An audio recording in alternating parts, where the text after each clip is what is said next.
La, la, la.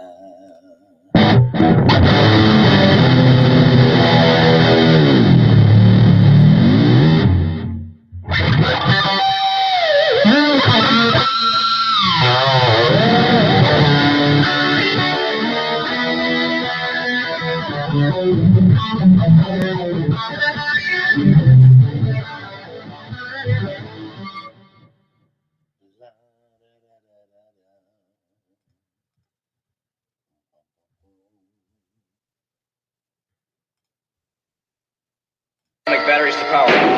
Turbines to speed. Ready to move out.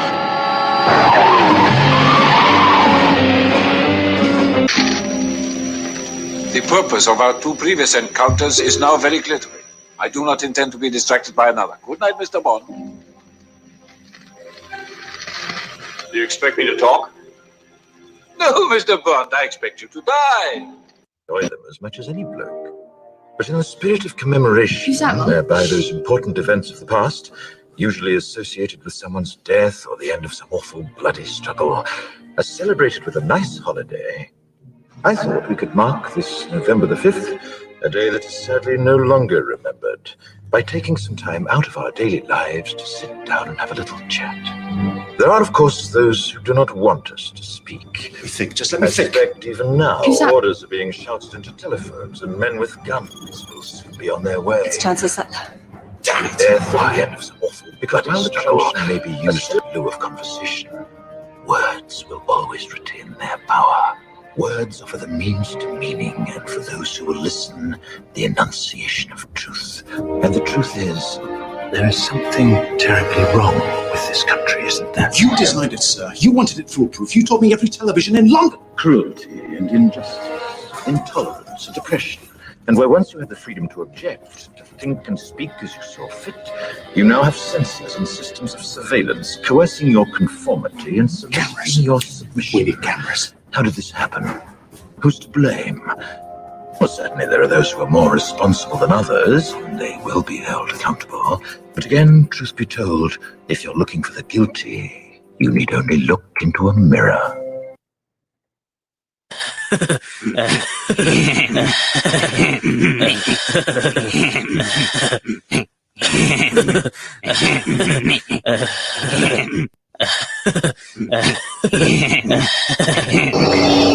is no escape. Don't make me destroy you. Luke, you do not yet realize your importance. You have only begun to discover your power. Join me, and I will complete your training. With our combined strength, we can end this destructive conflict and bring order to the galaxy. I'll never join you! If you only knew the power of the dark side. Do you want to know what it is? The coronavirus. The Matrix is everywhere. It is all around us. Even now, in this very room. You can see it when you look out your window or when you turn on your television. You can feel it when you go to work, when you go to church, when you pay your taxes. It is the world that has been pulled over your eyes to blind you from the truth. What truth? That you are a slave, Neo. Like everyone else, you were born into bondage, born into a prison that you cannot smell or taste or touch. A prison for your mind. We move south to find Navia. Let Crixus and the other Gauls chase lost hope. Spartacus! The decision's been made. We must stand as one. Or fall divided.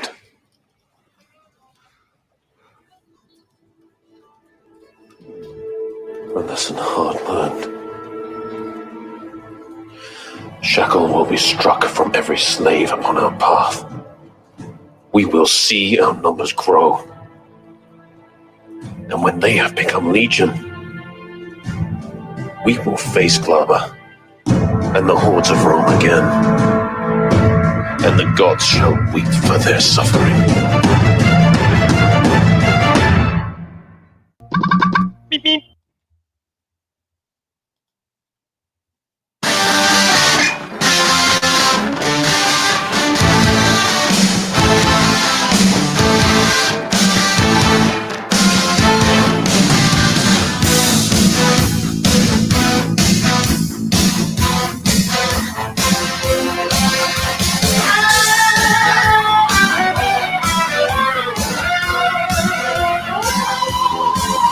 The city took my job, just a face within the mob, so I had to get away.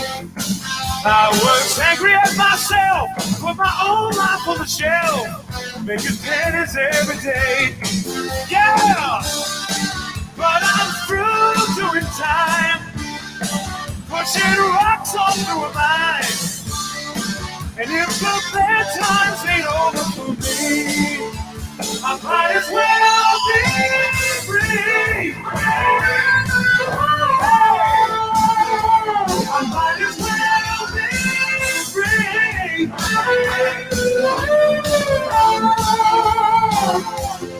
Spending weekends at the mall, ain't really life at all, but we did the best we could. I'm a symptom of the times, now my face between the lines, when it ever did any good. Yeah, but I'm through doing time, and I've committed no crime. If the bad times ain't over for me, I might as well be free. I might as well be free.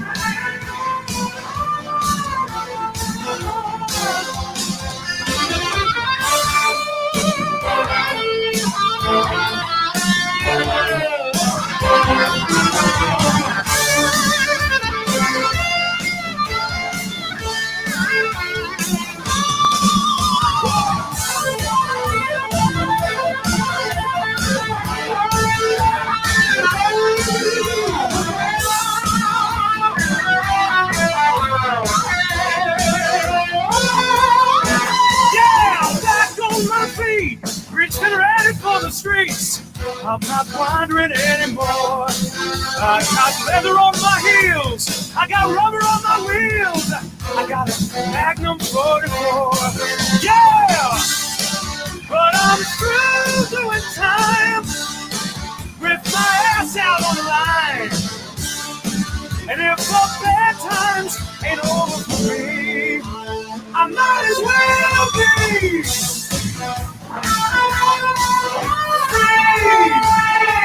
I might as well be free. Yeah, I might as well be.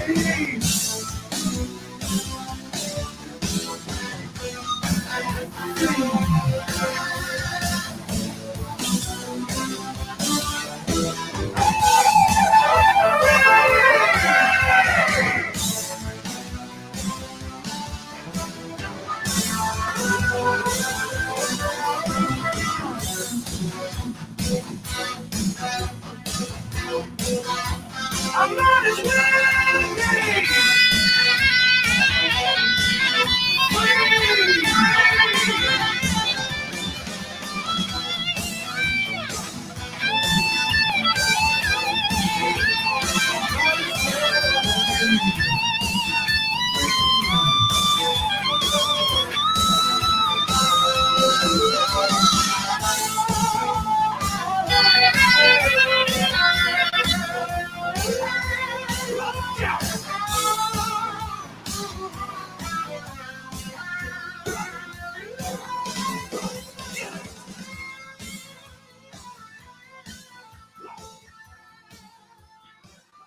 Welcome to another exciting episode of the original Red Pill de jour today is Van Halen Friday. May 15th, 2020. This show is for entertainment, educational purposes only. Please use it at your own risk. This show is copyrighted by moi and Freedom Revolution Network. No part of it can be reused or rebroadcasted in any way, shape, or form with our written consent, or you can just ask. Finally, the show is opinionated. The host is Squirrel. I love that. Squirrel. This show is opinionated. The host, especially me. Callers 815-290-0912. Melissa, people that are naughty in the chat room. Guess whatever. Are and always will be opinionated under no circumstances whatsoever. Should opinions be taken as advice? If you're seeking professional advice, we strongly encourage you to hire a licensed if required person in his or her field, little Tommy. Hey, man. No. That's his name. Broadcasting live from the ghost town of Loveland, Colorado, where the governor lies to the people and the president saying, yeah, everything's open. Did you see that shit? Really? Y'all aren't open yet? No, we're open. Everything's fine. Everything's open. No, nothing's open except by you, I guess, but not here. Yeah, pretty much everything's open here. Nope. I mean, there's still some stores that have chosen not to open, but like restaurants are open and stores are open. You can't be seated and eat. You have to do takeout and that crap. But we're not fully open or half open or whatever. I mean, it's kind of a little white liar perspective, depending on how you look at it. But I don't know if we can eat in our restaurants or not, but I know I've seen quite a few restaurants like right around me that have been pretty full. Huh? Wine place doesn't have a drive-through, but it's takeout. My son said that it's takeout only. yeah, okay. Well, that's not open. It's not closed, but it's not open. I was more referring to like stores because my thrift stores are open. So that's really all I care about. I don't know exactly what is and what isn't open, but it's not pre-COVID-19. Put it that way. I call Oh, definitely not. No. I call that open, where you have your rights. You can do what the fuck you want. Right. Eat where you want. Go out for some drinks. Go see a movie. All that crap. Life is normal, or whatever normal was before this. So whatever. But it was raining a second ago. No, the sun's shining. Fucking I saw you guys had some weather warnings. Yeah, it's shining now, but there's been some goofy fronts coming through that I've been. Yeah. It's like, I agree. Here comes the hail. We're in trouble. But Yeah, here I get the pleasure of just watching them all pass over us. right. It's been nice and cloudy and cool here today. Well, it's gonna get hotter than shit because I looked at the forecast out here and it's gonna be damn near 90 every day next week.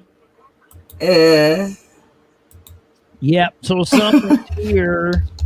Summer's here. No beaches, no drinking cruise, no eating, no having fun. See, this is one of the reasons I don't like Colorado. Right. Yeah. Is there's no, you go from freezing your butt off to sweating your butt off. Same weather in Chicago, believe it or not, but it is worse here, no doubt.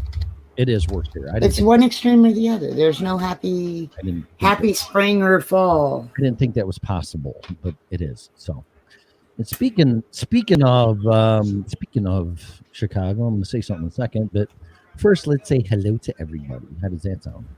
Hi. Hello. Welcome to the Matrix. The red pill. You were dumb enough to swallow it. Now you're stuck.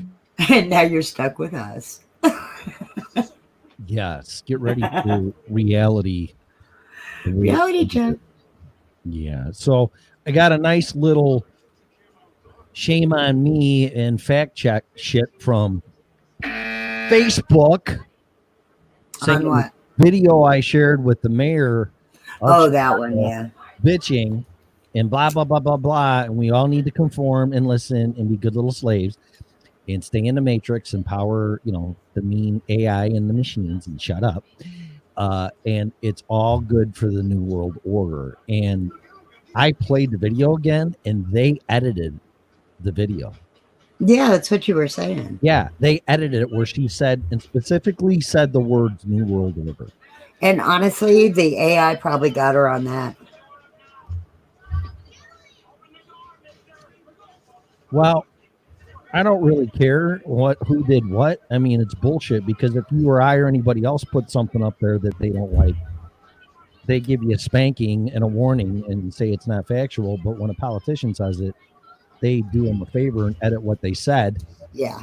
And then they flip it on you and go, oh, you posted something that's not truthful. Yeah. Oh, really? It was truthful before it got edited. Yeah, before you fucked with it or YouTube, whoever fucked with it. So I fully expect to be banned by Facebook because I'm just like, fuck these guys. I give up. But then I got pissed and I'm like, you know what? I'm not going to give up. I'm just going to give it right back to them and see how far it goes. And this morning I was in my shop and a woman that works there told me that allegedly Mark Zuckerberg or whatever his name is said that if there's any reference or posts about a revolution or anything against the government, you will be banned for life off of Facebook. Oh, that doesn't surprise me. Mm-hmm. So they don't want to be known as the platform that allowed the revolution to start.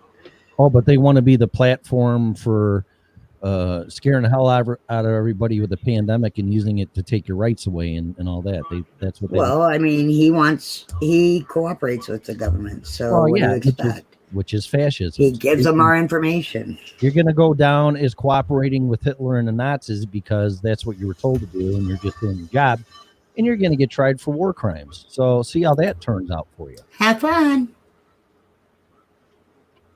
Because editing posts and doing that to people, especially editing politicians that said it, and you go back and you rewrite it, is nothing short of book burning, in my opinion, back when the Nazis did it. I don't, and quite honestly, I don't care whether stuff is true or false. If it's not discussed, how will anybody decide? What happened to the internet where it was nice and fluffy and it was AOL at the beginning and, oh, you got mail in the little chat rooms and all that kind of shit. And now you really didn't need a portal to sign on to the internet. You just had Netscape web browser and just got on and did what you did. And now there's portals now. It's Google, it's Twitter, it's Facebook. It's like you can't get into the internet now without going through those services. And now you got to play by their rules, which the internet was free and total anonymity. And now you got to do what they say and do, or you don't. Yeah. You're not allowed in the social whatever. Well, and this is a perfect time for us to push our private social media site. Yep. Which I'm actually working on moving over to a completely private server. But go ahead and get signed up on it. And once we get it all moved over and everything, you'll already be on there and ready to go. Yeah. What's the web page? You want to throw it in the chat room? It is actually right there on the video. The original Red Pill Show. Oh, that one.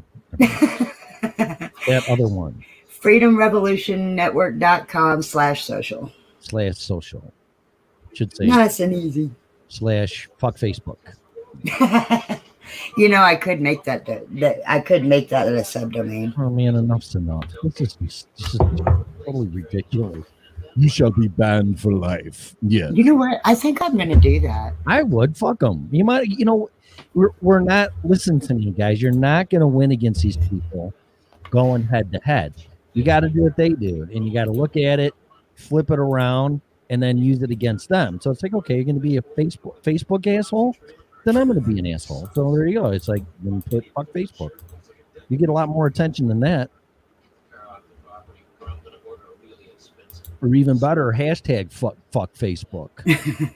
I don't think it'll let me do that though. I know. I was thinking about the code. It doesn't let it doesn't let me use characters other than a hyphen or underscore. Yeah, it won't recognize the symbol. Actually, it may not even let me use an underscore nowadays. No, but you can go /fuck Facebook. It'll work. It should. Well, wait, just give me a minute. It should be just like DOS, right? I mean, it should be the same shit. A batch file, just clickety click, execute. Actually, all I got to do is log in and create it, and point it. .exe.org, number one. What is my thing not logging in? What the hell? Fuck Facebook.org. All right, so there's a few things while you play Computer Guru. I got a compliment yesterday on the show. Just came out of the blue. Like, cool. So I'm going to tell you this. I know for a fact now, there's people listening and we don't know it. Oh, I know that. Well, I didn't because I'm looking at the counts of the videos and I saw Elvin here and I saw at one of her tarot readings. I mean, she's way up there. I'm like, that's awesome. And I'm looking at us, it's like 49, and I'm like, well, wait a minute. I mean, the numbers are deceptive. Yeah, it's not true. And we're also on multiple platforms that I don't get the numbers for. So well, I'm going to say this again. I think the best way to listen to the show is off Spreaker.com. Download the Spreaker app, and then you can listen to this. And I appreciate the real-time listeners and people in the chat room. I'm not discouraging that. But if you can't sit your butt down or whatever, or walk around and clean the house or put your makeup on or whatever the fuck you're doing, making dinner, you can download this off the Spreaker and listen to it. Or you don't even need to download it. You can just freaking listen to it. Right. So you just have to download the Spreaker app off of Spreaker.com or go into Play or apps or whatever store on either an iPhone or an Android phone. Download the Spreaker app and then type the original Red Pill Show and all the episodes will come up. Yep. So that's how I listen to the show. I love Spreaker. I am just like, that is the best platform because we've been really, really happy with it. Oh man, I tried getting the other network to get to them and I heard nothing years ago. And I go, well, you should try this because Blog Talk Radio fucking blows donkey dick. Sorry. Yeah, they do. And I'm, welcome to the Red Pill Show. This is on Blog Talk Radio. It's not like this. It's like this. The bandwidth. It's just horrible. Yeah. Horrible. It's horrible. And it's big bucks. And half the time it doesn't even work. Yeah, and Spreaker, I've never, ever. We have not had a lick of trouble from Spreaker at all. It makes your job easier. Heck yeah, it does. Yeah, because the platform, the platform's your foundation. So if you get that into place, you can build on top of that. But Blog Talk Radio, I just never understood why anybody, and I tried it a few times myself, and I'm just like, you know what, this really sucks. We used it back when Anita and I were doing our business show. But we're talking, 5-6 years ago when there weren't any options. That was literally like one of our only options that didn't cost an absolute fortune. Yeah. Well, Spreaker's the shit. And a lot of people don't know about it. I stumbled on it a few years ago and I'm like, this is, if you want to do a live show that also is a podcast and recorded, that's the platform. And of course, your own radio station or network because they have their upgrades and platforms for that. You can be your own radio station. And I don't know what you and Scarlett have, but I know that a radio station was $100 a month or something. So, but whatever. I have actually managed to whittle down some of our costs by changing up our programming. So awesome. Had to do something. We aren't charging you hosts anything anymore. So at least not for now. Well, did you get the vibrators on the webpage yet? We got to start selling shit. We need we need income. Need income. So check the new link to our social media. How do I do that? Where to go to? On the video. Oh, on the video. You made it that easy. On the banner. fuckfb.freedomrevolutionnetwork.com. There you go. You can reach our social media network, our private social media network, by going to fuckfb.freedomrevolutionnetwork.com. Oh, and you keep the bots away because you put FB. Aren't you smart? Sometimes. Yeah, you get an A for the day. Yay! I wanted a cookie. A cookie. Come to the dark side. All right, so you sent me a message a couple hours ago, or hereabouts, right? Yes. Okay. Would you like to share? Would you like church story time? Would you like to share? And let's see here. Hang on just a second. Let's see. Mike M left a comment on our YouTube video from Monday. Tim, if you are an HVAC guy, food for thought. How is staying in lockdown in an apartment complex with common heating and ventilation isolation? How is it? How is that isolation when you have common heating? Yeah, it's not. It's not. And that's why I named the title of the show Peeing in the Pool. I figured that was why. Yeah. It's like if you really got to pee in a pool and it's a public pool and you just like, fuck it, who's going to know? Just sit there and pee. And you go where people aren't. And if you think you're not going to contaminate the whole pool, you're crazy. Air, you have to think of it like this. I'll get into it. Yes, I'm an HVAC expert on top of refrigeration and some other stuff. I mean, I've been doing it forever. Certifications, seminars, license, EPA, blah, blah, blah, blah. I've been doing it for 37 years. So I kind of know what I'm talking about. But one thing that I learned, and this is how you need to visualize air. Air is like water, except water is in liquid form. And air is a gas or gases or a mixture thereof. So when you go into the store or especially this, because I was thinking this when I went to the store tonight before I came home, you do your 6 feet distancing and it's fine, whatever. But you're still in the same pool. Then you go up to the cashier and you got the freaking like bulletproof fucking shield that protects them. But there's a big gap on the bottom, gaps on the side, and a big gap on the top. So all you need to do is visualize water. Would water stop water from going through that protective shield? Of course not. So, take a shield and go underwater and go, I'm going to keep the water out of my face. It doesn't happen because it's everywhere. It's the same with air.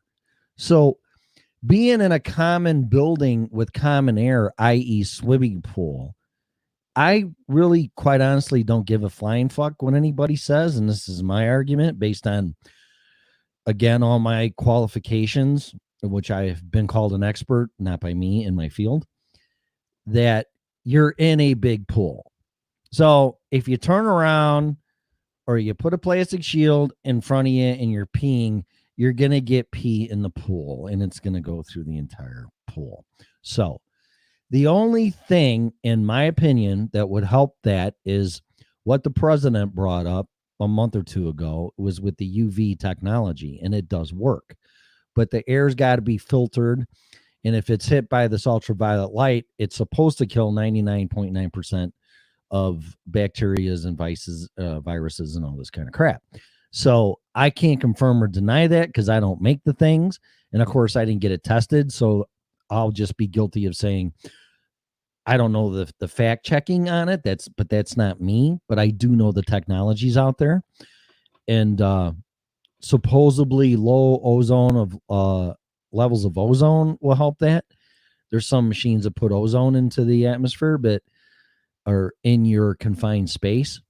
But if your air, i.e. water in the pool, isn't filtered and something isn't done to not cross-contaminate other people, there's really not a goddamn thing you can do about it. And that's why this is being transferred at home in greater amounts than in the public or in public places. Now, the best thing is free air. But for people that are at home and live at home, doesn't matter if it's a common apartment building or your house, you're still sharing the same swimming pool. They have UV light technologies and gizmos that you can put into your residential HVAC system, your furnace, and put a ultraviolet light in there, and it should do what it says it does. So you're going to have to do your homework on that. But in my opinion, if it was me, I mean, I live alone, so I'm not worried about it. But if I live with somebody, or God forbid, young kids or elderly or my parents or whatever, I would make damn sure that I had a UV light system, whether it was a fancy air cleaner, one that you plug in an air purifier. They're on Amazon. There's one that I saw for $200 that spits out ozone, UV light, and filters it with a HEPA filter. You really can't do much more than that. I mean, you can spray Lysol till the cows come home, or you run out of it or whatever. But if you get anything out of this, you're in a swimming pool and every one of your family members is pissing in the pool. And if you're at the hotel or the public pool, everybody else is peeing it. But, well, if you want to pee, go over there at that end of the pool. Yeah, okay, fine, fucking whatever. It's contaminating the whole pool. That is how you have to think of this. No ifs, ands, or buts. That's it. And without the proper filtering or taking care of COVID-19, or i.e. the pee in the pool, filtering it out, there isn't a damn thing you can do about it. Is that enough? Definitely all made sense. That's how I try to explain it too, is by using the water analogy. Yeah, because air and water have the same characteristics and principles, except one's liquid and one's air. It's the same thing. So if you can visualize air as water, I mean, you can't see water, but you can see it. You know, it's there, but you can't see air. And if you just visualize looking at anything in the air around you is water, then you'll kind of get what I'm saying. So all these shields and all this shit in place, and even masks for that matter, first they go they don't work, they do work, and now people are saying they don't work, and it's got to be a certain micron filtration to keep out the virus, and that virus is pretty small. Yeah. So people that are wearing handkerchiefs or their underwear, or whatever they're fucking wearing over their face, it's got to be a smaller micron than the actual virus, or it's not going to catch it. Right. They say that the reason for wearing the masks, no matter what kind of mask it is more to stop the larger particles, like, you know, just the naturally dampness of our breath. Okay. Because those wet particles are what land on things and how it stays there, versus the little bits that get through, disperse in the air. Yes, they do eventually land, but they're not as big, so they, you know, aren't as dangerous, I guess. But it's basically just stopping one little piece of a great big puzzle. So it's stopping it from spreading, but not filtering it from you getting it. Yeah. Okay. And that's why they have the slogan that it's me protecting you versus you protecting me. That's why they say that, because of that theory behind the fact that it keeps those moisture droplets within your mask. And that's also why you have to change them regularly, all that kind of stuff. You know, it is high maintenance. Right. I can't wear them, so yeah, I really can't either, but I do. I literally can't. I'll end up on a store floor. Well, so. one jogger just on Facebook was wearing one, and one of his lungs collapsed. Why? Yeah. Well, yeah, it can be very dangerous because you're breathing. I mean, think about like when you're really cold at night and you pull the blanket up over your head to warm up. How long can you stay under that blanket before you have to move it to get some fresh air? Not very long. I can definitely attest to this because when I was a kid, going to bed and at night, when I was a kid, I mean a kid. Yeah. The biggest thing I was afraid of was aliens were going to come get me. So I thought if I hid under my covers that would protect me. And yeah, after about 10 minutes, I couldn't freaking breathe. It was hotter than fuck. And then when I moved the covers over, it's like all this nice, fresh, cool air came in. I'm like, oh my God. Yeah. Well, like, and when you're out camping and it's really cold outside, you actually take as much of your clothing off as you can inside your sleeping bag. And then you pull it shut. Because what that does is all your hot air, the air you're breathing out, warms that entire body bag. And then you just kind of open it up, get some fresh air, Right. But you keep yourself warm inside your sleeping bag. Yeah. Little tip there in case you ever get stuck out in the snow in a sleeping bag. Unless I'm camping when it's cold and snowing, which I really don't think I'll be doing, I get it. So, but other people do that, so that's fine. Well, like out in the desert, it gets really, really cold at night. So this is true because I had a house in Vegas, and people don't think the desert gets cold. And actually, one time I was there, and it actually snowed. It was snowing.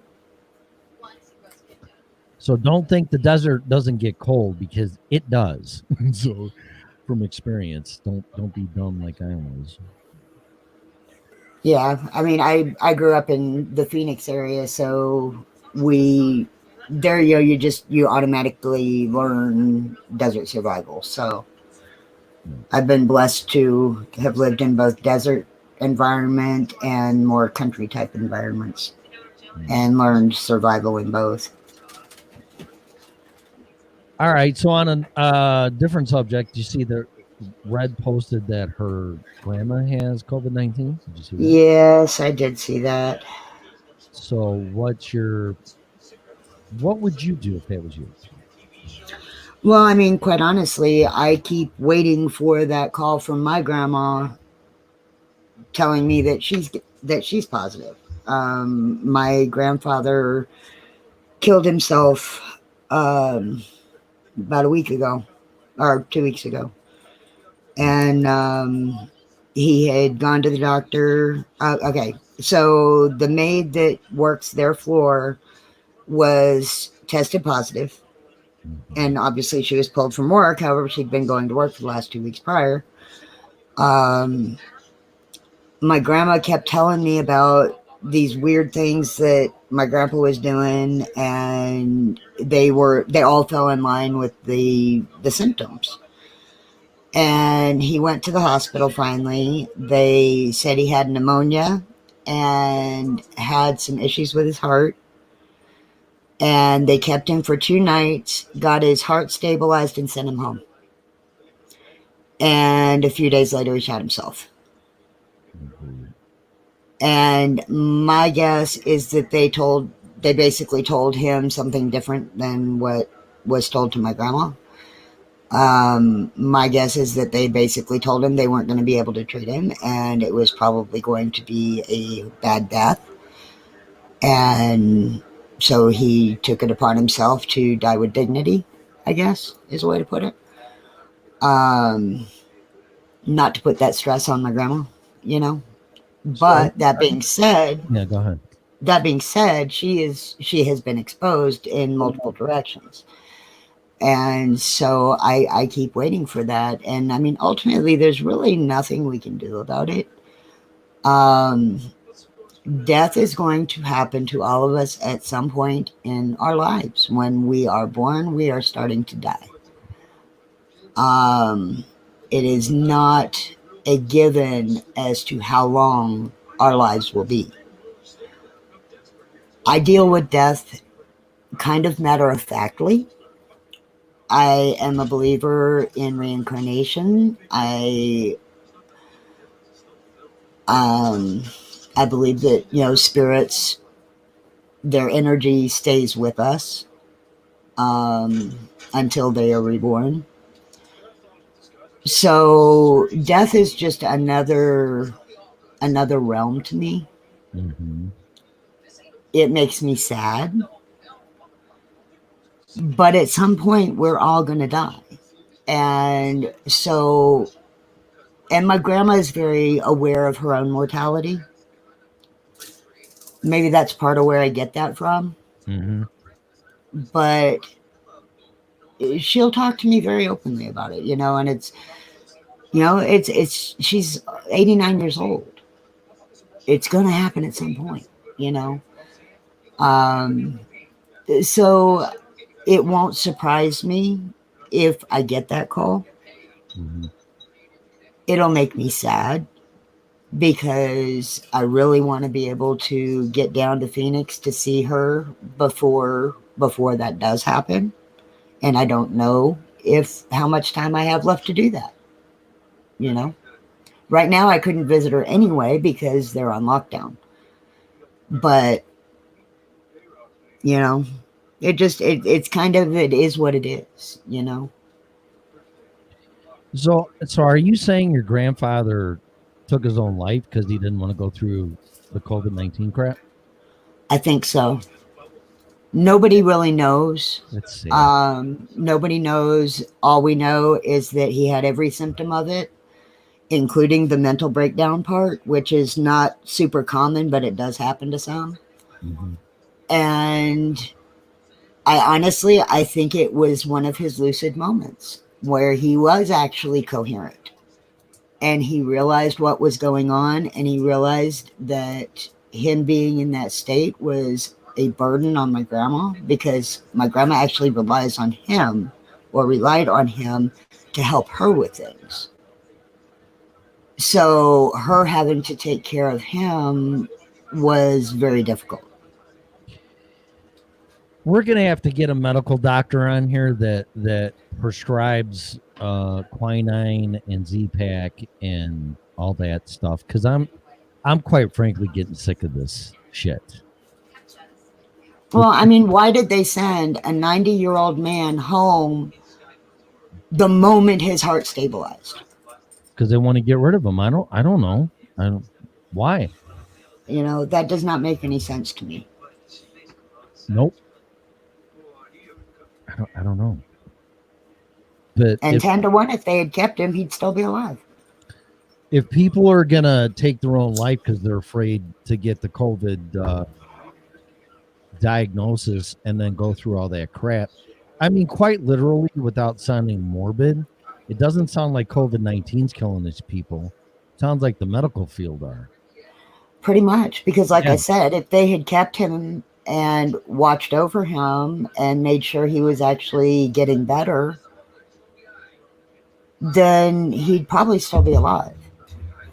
And there's the other side of it, of the fact that he may have been in that risk group that was just too far to...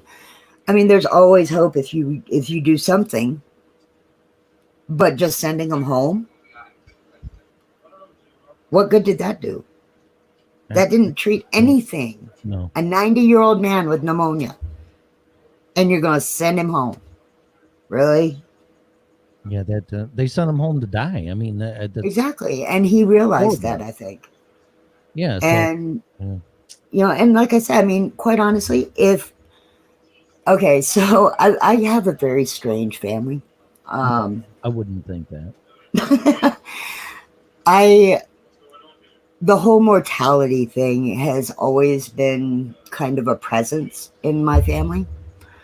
My grandpa Jerry, who he passed a while back. I always knew from a very young age that if he ever got sick to the point that somebody else had to take care of him, that he would take his own life. Because he did not want to be a burden on somebody else just to keep him alive. Mm-hmm. And so I kind of grew up with that kind of a mentality. And so when somebody takes their own life because they have received a diagnosis that is terminal, I get it. And I mean, quite honestly, I'd rather not put myself through the pain just to make others freaking happy. You know, I believe in medically assisted suicide. I am all for it. Oh, I am too. When Kevorkian was doing that, I'm like, yeah, you know? I applauded him. Yeah, it's like he's not. I don't think he's getting off and killing people and sitting there. No, dies. It probably hurt his soul every time he did it. I'm sure it did, but he was granting their wishes, and I don't really see anything wrong with that. No, and the stories you see on Facebook from nurses, that's what these people are doing anyway. But they won't kill them, but they'll go put them in a room and let them die on their own. And die slowly and painfully. With nobody around them, and then you can't have a funeral for them and respect their honor and you know, it's kind of it's just morbid. You just can't say goodbye to them. You can't say goodbye to them, so they die alone, and then you can't even say goodbye to them. Yeah, put them in the ground. And that's honestly my biggest fear. Is that something will happen and that my grandma will die alone. I've been at death's doorway. When I was 27, I had pneumonia, and it was touch and go with me. I was in there for 10 days on heavy antibiotics, and I just wish somebody would have put a gun to my head. I mean, I don't know how they feel. And I was 27. Yeah. So after I experienced that, and I got my health back, and I was upgraded from pneumonia to pleurisy, and then went all the way up back to health 100% from pneumonia. And I mean, I'm not afraid to die. I don't have a death wish.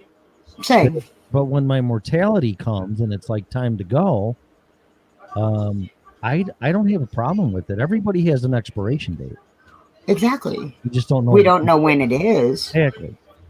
But we all have one. Yeah. So, I mean, I kind of understand if that's where your grandfather was coming from. You don't want to be a burden on other people too, especially if your spouse was relying on you, because if they were relying on you and now you need them to, Yeah, how are they supposed to handle that? If you just flip that and now, they need to be there for you and they can't do it, then what do you do? Yeah, because it's not a matter of her not wanting to. It's a matter of her not physically being able to. Yeah. Well, I already see how I'm going to die. And, it's going to be somewhere on a mountain in a cabin or something. I'm not dying in a fucking hospital. There's just I already. Oh, hell no. I've known that from being a little. When I understood what death was and that, I knew that from being a kid. I go, I am not dying in a fucking hospital. Because in another 25, 30 years, whatever, God willing, if it's bad now, it's going to be really bad then. And I mean, Bill Gates is talking, well, we could pay teachers for the cost of the three months of life to treat everything, spend $1 million. We should just pretty much, you're just saying we should kill them. Yeah. So we can save all this money and pay teachers and all this other kind of crap. And it's like, oh, okay, really? You're going to tell me when I'm going to die or not die because of money? No. Yeah. I'll just die in the woods in a cabin and a bear can eat me. Exactly. I'll take my chances out in the wild. Thank you. Yeah, you're not going to tell me when I'm going to die. You can go fuck yourself. And I'll be perfectly fine with that. I just couldn't imagine they're laying there and being conscious enough to understand what's going on with you, and you just die with nobody around you, and they're just waiting for your vitals to drop. It's horrible. I think if I was in that position, I would probably find a way to do it. Yeah, and then there's suicide, and then whatever. I mean, I understand it, but it's more or less doing it on your terms and going out your way. Exactly. And there's no different with that. But I will say this, and I said it a million times again. If I got diagnosed with that, I would go get quinine, Z-Pack, and an EKG, and I would take it. And if it killed me, fine. But you're not going to shove me in a hospital and just let me rot. Not give me oxygen, because I heard horror stories with that. So then they shove you on a ventilator, and that overpressurizes your lungs. And then you end up dying anyway. It's like, no, fuck you. I would rather I would rather take a dose of quinine and drop dead than go through what they tell you to go through. Yeah, I would definitely do, I would try whatever I could to stay alive. But if it got to that point where there was just no more that they could do, yeah, I'd be done. It just seems like there's a whole procedure and protocol if you have COVID-19 and you're really that bad that they just sit there and let you die. Pretty much. That's kind of what I've been seeing. And it's, I don't know. It's frustrating. It's very frustrating. Some nurses are coming out and saying it's murder. We're murder. Well, it is. Well, you should go to prison for that because you murdered. You took a life. See, that's why I'm saying, oh, quinine kills you and it stuff's, whatever. It's like, you know what? You're listening to CNN and even Fox and all these fucking stations that are telling you what they want you to tell you because they don't want you thinking for yourself. If it works, fucking take it. As long as it's prescribed by a medical doctor, what's the problem? I don't get it, man. I mean, like I said, if you told me something ridiculous would make me feel better and save my life, and you're a doctor, I would do it. I mean, you know better than me. But what they're doing now and telling everybody to go to the hospital, and it's pretty much a death sentence because it's like the fucking Roach Motel. You're checking in, but you ain't checking out. And so why is anybody going to go when they know that's the case? And not to mention, they're going to give them $39,000 for the death certificate, according to David Icke, giving them $39,000. If I get eaten by a bear and die in the woods, nobody ain't getting shit except the bear's getting a full stomach, which is fine. I can live with that, but you're not. I can totally live with being a part of the cycle of life. Yeah, but you're not putting me in a table and sedating me and watching my vitals until I pass out and I'm dead. Yeah. And you're not doing that. This is my. I choose to live, and if I choose to die, then it's the way I want to die. You're not going to profit from it, and you're not going to tell me how to fucking die. And I'm going to enjoy my last days. Right. To the freaking hilt. So we're moving to Mexico. Yay! Did you and Scarlett have? Guess what, though? Uh-oh. What? I found, and I already am thinking about it, and I've already contacted the place that has it for sale. Yeah. 40 acres in Northwest Nevada for 20 grand. Nevada. So that'd be closer to California. Yeah, 20 grand. Where's it at? North, south? What? Where is it? North. I'm not real sure. It's the county it's in is Northwest Nevada. Yeah, I don't know. Yeah. So that'd be up in the northwest part of the state. Yeah. Right. Yeah. Okay. Which is nowhere near Vegas. Damn it. No, it's well, I mean, honestly, it's not that far. I want strippers. It's just down a highway. I want strippers and being able to gamble. I'm going to do that. Okay, that's not that far away. Nevada's not that freaking big. You could take a road trip, 5 hour, 4 or 5 hour. And Reno is also there. Yeah, it can't be more than. Yeah, it can't be more than a 3 hour drive. Maybe 4 times. Yeah. Either way, I mean, yeah, Nevada just is not that big. Well, let's do it because if this state, I put this on Facebook too. People better become self-sufficient really quick. And then somebody responded, well, I've been self-sufficient since I was 14. Mm-hmm. No, I'm not talking about feeding your fat ass and having a roof over your head. No, we're talking about literally self-sufficient. Yeah, I'm talking about you're off grid. You don't have a job. You don't turn water on a faucet and water comes out, or go to the grocery store. I'm talking about being off grid, self-sufficient. It's amazing. Go ahead. No, go ahead. I just say amazing what people think when you say self-sufficient. Yeah. They just think that you mean making their bills and they're not relying on state aid and all that kind of stuff. Yeah, or a man or a woman or fucking whatever. Yeah, you're not relying on anything. I pay my own bills. I don't need a man. I mean, I've been self-sufficient since I ran away from home at 14. Okay, but you have a job and you live in an apartment or a house or a spigot. What are you going to do when none of that's available anymore? Yeah, you have heat, you go to the grocery store, you have air conditioning. That's not what I'm talking about. I'm talking about right now. After you listen to this show, you pack your shit up, you jump in your car or your truck or your motorcycle, and you ride off into the sunset, and that's the end of it, and you find a way to survive. That's what I'm talking about. Yep.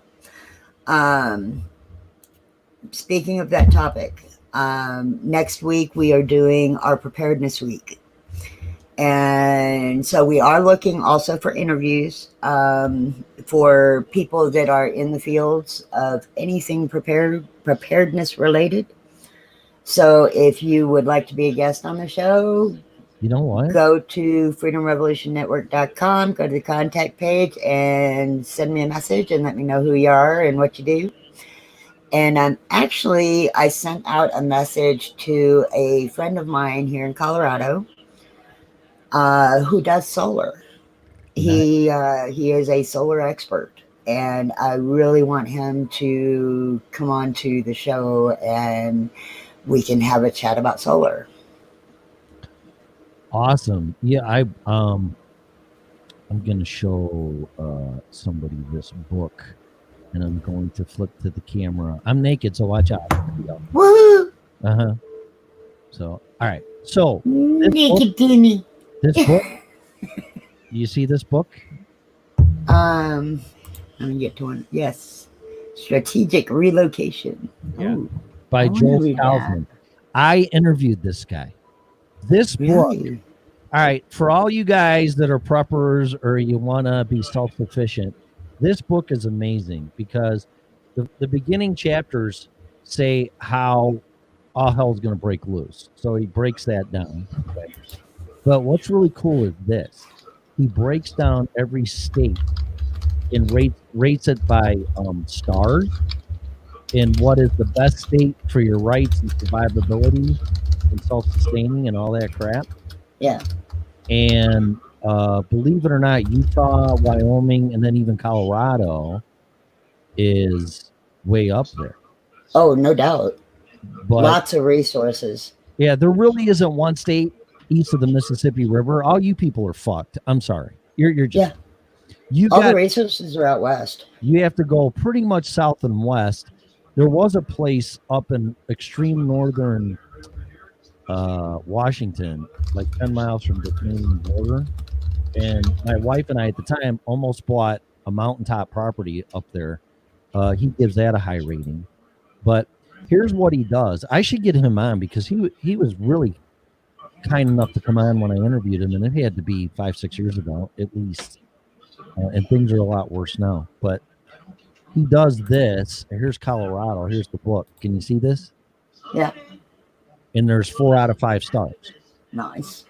So Utah's 5 stars. I think Wyoming's 5 stars. And then he breaks it down why he gave it that rating. Yeah. And this book's like $30 off of Amazon because that's where I got it. But it's broken down like population density, cost of living index, private land availability, building permits, land and urban planning, food production, health, environment, traffic, politics, taxes, corruption, crime, personal liberty, gun liberty, alternative medicine, homeschooling, and military targets. And if it wasn't for the military targets here in Colorado and even Cheyenne, he even said he would give Colorado 5 stars. Yeah, we are a major military target. Oh, fuck yeah. Between the Springs and Cheyenne Mountain and then the base, Air Force Base, I mean, the industrial military complex, this is the home for them. So I'm pretty sure a lot of missiles are pointed for Colorado. Isn't the Denver Mint still active there too? I remember walking by it. No, I don't know. I don't know. What's up, Mike? So Mike popping in. But yeah, that book is phenomenal. And actually, it was a big part of me moving to Colorado. I want to take a look at that book. Oh, it's awesome. It's let me see if I can find it actually. I wonder if I can get it on Kindle. Oh, I'm sure you can.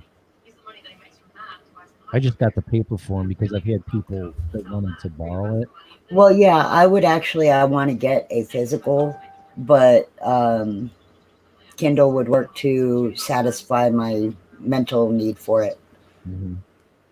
But I do want a physical one just because. Oh, it's great. I was using it as my mouse pad, and I'm like, mouse ain't working because I picked it up. I will go to Amazon. I will throw a link in there. And you people can do you want, but there's a ton of books and resources, but I'm telling you, and I've had my head in this shit since 2008. This book is definitely probably the most important book you can have. Yeah. I want to go somewhere that is mineral rich. And see, that's the one thing that I don't like about that property that I ran across. Yep. Is we would have the water rights, but not the mineral rights, and I want the mineral rights. I think I'm going to look more into some of the patented claims. Yeah. Because they are less looked at, which makes them a little bit cheaper. Yeah. And with the patented versus unpatented, you cannot build on. Patented, you can build on. Really? So, and obviously, if it's a patented claim, you obviously have the mineral rights. And the Southwest is so freaking mineral rich. Sure it is. You're sitting on a gold vein, you don't even know it. I mean, fuck. That's what I spent my summer when I was 15 years old, traveling around the Southwest, rock hounding and panning for gold. Mm-hmm. I mean, it is just amazing what you can find. All right, so here is the long ass link. Good luck clicking it. Holy cow. But we need to post that. Okay, yeah, you did post it in the. But the book's out of print. Okay.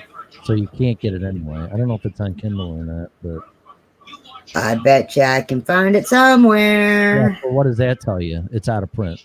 Yeah. So I have this one, and it's in pretty ratty shape because when I was going through my shit and find a place to live, and I know it was going to be Colorado, but I wanted to look at all my options. And believe it or not, survivability was in there. And I figure I'm close enough to states that if Colorado isn't the place to be, I can, I'm 45 minutes from Wyoming, although Cheyenne's not a good place because of the military targets, but I could head west or I could go to Utah. I mean, this is a lot better than Illinois, put it that way. Yeah, see, I would go Southwest. My dumbass ex-wife, which I called her that affectionately, but I really mean it now, she is in North Carolina on the East Coast. She's screwed. She's fucked. There's no place to go. But that's her problem. Okay, it's not available, but it gives me deliver to. Okay. How are you going to deliver to me if you don't have it? I don't know. I don't know. Yeah, that's eBay. Not okay. Yeah, I don't know. I mean, but I would like to get him on here because he was really. You should. I would love to talk to him. And also, what he does is he builds, like bunker housing for the elites. So, cool. But he also used to work in the government, where his like kind of CIA thing. I forget his title, but he was up there. So he's privileged to a lot of information that, of course, us peasants are not. So you see my icon that I have, my picture that I have up there? Yeah, is that the house you're gonna live in? That's a Hobbit house. Wow. That is perfect entrance to a bunker. Huh. Yeah, Illinois is a shithole. I mean, that mayor, I talked to my son again today. That mayor is just a horrible person. And the governor isn't. Pretty scary when the mayor's worse than the governor, because at least 4 governors have been sent to prison in Illinois. I don't know too many mayors. I think 1 or 2 maybe have been. But when the mayor's worse than the governor, that's a problem. Yeah, I saw that. 6.5 earthquake in Nevada, right? I'm sorry, repeat that. I had a message pop up. I said, Lee said there was an earthquake in Nevada, and I saw that. Yes. At 6.5 or something. Yes, there was. Better not be by Hoover Dam. Fucking forget. Game over with that one. No shit. Yeah, but I did my homework. Where's Noah? Yeah, That made me totally think of what is it, Evan Almighty. Oh, it's a good movie. Too bad Jim Carrey's lost his fucking mind. I think they're going to make a second Mask, but they got to get. There is a second one. No, a third one. I'm talking about with him because I don't. Oh, with him. Jamie Kennedy. I didn't like him in it. No, it was horrible. But what's her name's in retirement, so he's gonna have to get her out of retirement. The blonde. What's her fucking name? I always know her name, and I can't remember it now. I don't know. I'm gonna have to throw her like $50 million to do the freaking movie. But that's one of my favorite all-time movies, believe it or not. It's a good one. Oh, it's great. It's fucking hilarious. $1,100? Fuck, I'm selling mine. Are you serious? For the book? You gotta be kidding me. Bonnie just said, unless she did a type in ease, $1,100 on eBay. I bet it is going for a lot nowadays. If it's out of print and it's a really good one. Well, I have it right here. So it's mine. It's all mine. I have it. It's mine. It's $1,100. I'll sell it to you for $500. There you go. I pretty much have this fucker memorized because I already have my plan. And it's okay. Well, I just found it on eBay for $3.99 used. Okay. $399? No, $3.99. Oh well, I don't know where Bonnie's looking then. It's an electronic PDF of it. Well, it's just as good and it'll last forever. Yeah, it's got the information on it, and I can put it on a thumb drive. This thing's falling apart. But yeah, this is the 3rd edition, which was the last print, because it says it right here. And that the one I'm looking at is the 3rd edition. If anybody would like to get this as a PDF, I'm going to put the link into our stream. Are you watching like a made-for-movie TV or something? What do you got on?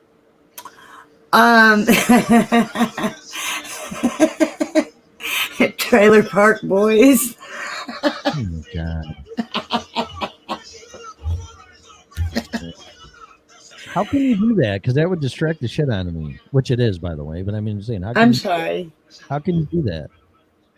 I don't know. Just a talent that you have. The show's not enough for you, huh? I do not know. Well, my son's sitting here watching TV. I got to blame. It is. I thought you were in the basement. I am, but I have a little mini living room set up. Oh, okay. All right. So anyway, I got this book, and also I'll tell you, I swear to God I have this memorized. But when I heard Joel Skousen on Alex Jones years ago, and he plugged this book, I bought it. And I'm telling you, this book, it's the only book I have sitting on my desk. So what does that tell you? Yeah. That you're ready to move. Well, no, and I always refer to it because it's like, oh yeah, I want to check that state out. And I check it out. It's like, oh no, it's only 1 star. And it's like all of them are horrible. The only place up north was Washington State, like 10 miles from the Canadian border. Huh. Yeah, and we went up there because my ex-wife is from Washington State. So I go, well, let's go check it out. And we did. And we almost bought it, except there was some horse shit. They wanted to know what we were using the property for. And I said, it's on top of a mountain. None of your fucking business. Right? And they wanted like to live in? Yeah, they wanted like a plan drawn out. And all we were going to do is pull our camper there, drag it up the mountain, and fucking live out of it. And then live off of the land. Exactly what I want to do. And they wanted to know what we're doing. And I'm like, well, how about none of your business if I'm buying it? Yeah. It's mine. Yeah. As long as I'm not breaking any codes, then go find a hole to crawl into. And they wanted to charge me like $900 or $1,000, and I'm like, no, that's a deal breaker, man. I'm not doing it. It's none of your freaking business when I'm done. Nope. The book is literally falling apart in my hands right now. The binding shot. But I have been through this. Well-used book. Yeah, I gave it to a friend of mine. He's the only friend that listened to me back after the meltdown to buy silver and gold. He actually wiped out his entire 401k and put it into silver. And then silver went up to $40 an ounce. And then they dragged it back down to like 8. And now it's hanging around 18 to 20, but they're suppressing it again, but it's going to go back up to 40, and he's going to do very well. And I borrowed him this book because he's on the same page that I am, literally. Yeah. Stuff. I'm trying to find Washington because I want to name that frickin' town. Maybe Bonnie. It's way to fuck up there. I mean, it took us hours to get up there. It's like I'm so ready to travel. It's like one of those, are we there yet trips? I am so ready to just get out of this house and just travel. But I'm not ready yet. Got stuff to do still. Let me look here. I'm reading. I'm not ignoring you or whatever. I'm reading. I'm going to find out what. Yeah. I know how you are. You're ignoring me. Yep.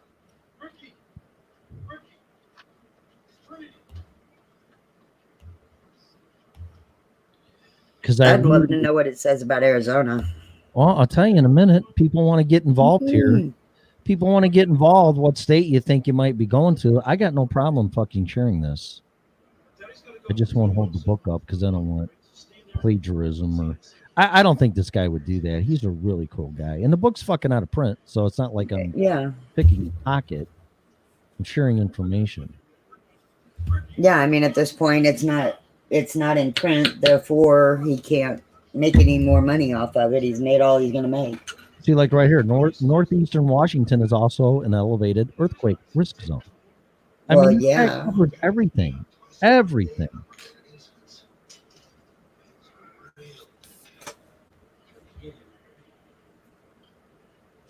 doesn't have Mexico in there, does he? No, but you know what? I could really give a flying fuck about that. I mean, I'm going to go there to live, but I'll go there to die. And I wouldn't mind dying in Mexico as long as the cartel doesn't have anything to do with it. Let Scarlett in. No. Well, no. I don't see, she's not in here. If you call she her. knows a lot about Joel Skousen's book. Call her again. I don't see her. No, she's on. I didn't, like I said, I gotta have freaking voice open or I don't know.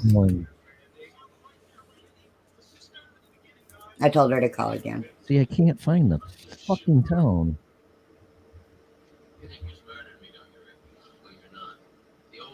Oh, one of my vents came in today for my RV.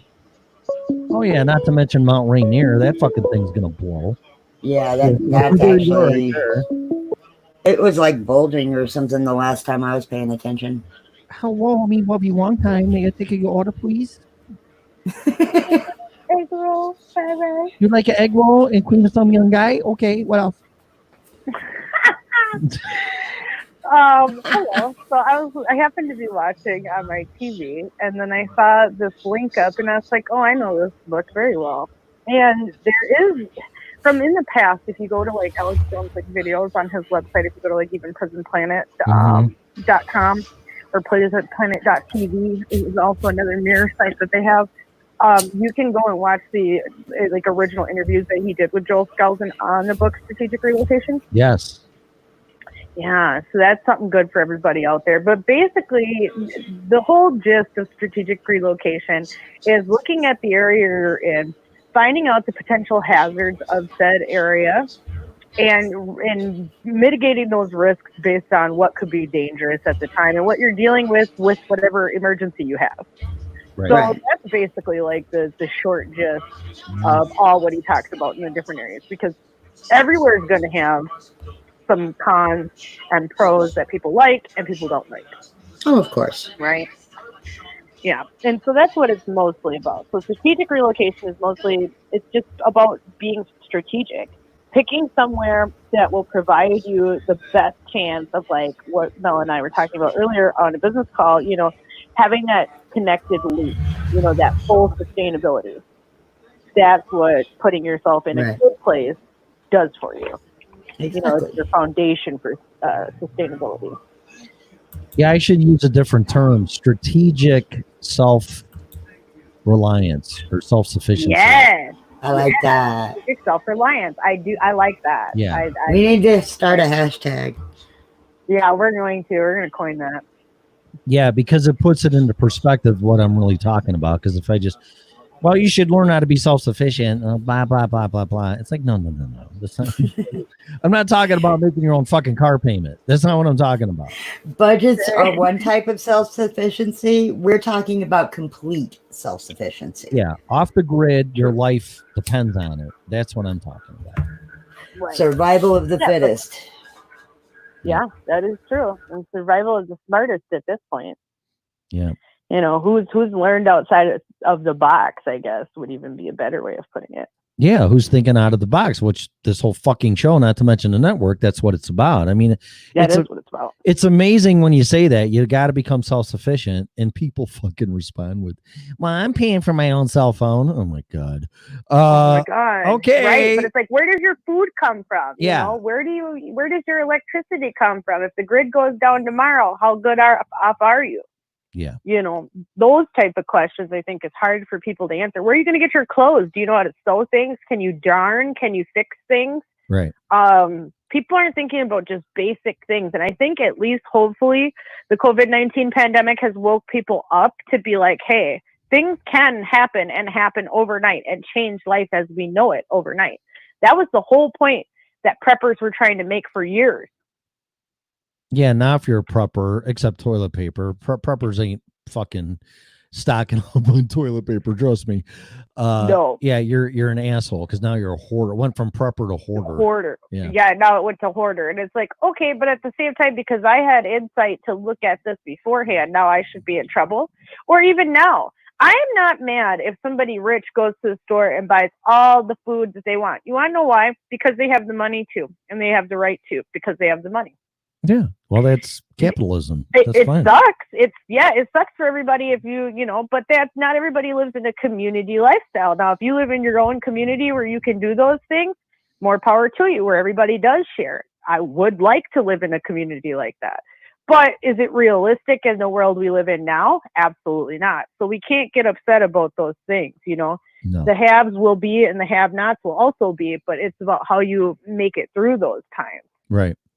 You know, that's why we push people, you know, in January, buy storable food. Yep. And people did.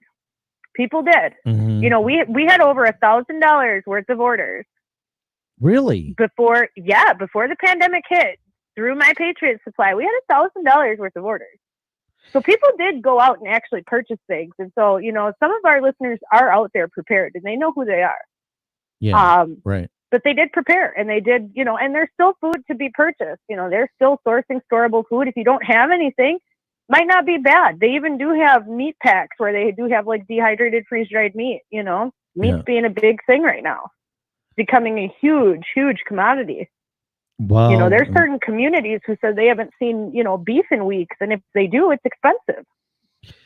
Well, the supply, you know, if you think about it, the supply chain, it went from normal to zero. And And that was done by design because well, that's the way it was set up Right. already. It was already Right. going to fail. We're going to have Broadsbow Farms on during Preparedness Week. He did a video that everybody can go look at. It's Broadsbow Farms LLC on Facebook. And he talked about how the supply chain, the way that it's set up for processing, was meant to fail. well, especially with just-in-time inventory. So, I mean, That's what it was about. Yeah. That's exactly what it was about. They Yeah. they baked the whole model on just in time after the 1960s with the big ag boom. Mhm. And so if anything comes to disturb that, this is where we are. You're absolutely right. That is the key crux Yep. of what occurred. Yeah. Well, because you're fucked either way. Because if you go from business as usual to zero or business as usual to double with just-in-time inventory, you're fucked either way because you can't deal with the situation. It's impossible. No. Exactly. Yeah, because and that's why. So Brownsville Farms last year, because I had reached out to them to talk to them about Grand Solar Minimum in general, and because now they admitted it today in Newsweek or somewhere, Grand Solar Minimum's here, the sun's blocking out rays, and all the things I have predicted for the last 2 years. So it's only going to get harder for us to procure food. It's already bad enough, but the Grand Solar Minimum is going to come in and kick our ass, because we won't be able to grow or keep anything alive. So that's going to suck. But they had went to a model last year of selling direct to consumer because they foresaw the changes that were going to occur. Right. And so they had switched over. And so, you know, I think it's important that people realize that there are some people who have been watching the trends, but it's going to have to go back to a more local mom and pop perspective. You know, your local butchers, your local people. People are going to have to start wanting to be butchers again, because there's going to be a need, and the animals are there, and they shouldn't have to be euthanized. If we could just get enough people to stop being prissy, honestly, is what it comes down to, and get down to the nitty gritty and be willing to do these things, that's half the problem. We've just got too princess syndromed. We're it's spoiled. kind of shit. We're spoiled. Yes, absolutely. We are. We truly, truly are. We don't kill our own food really to eat or process it or really grow it.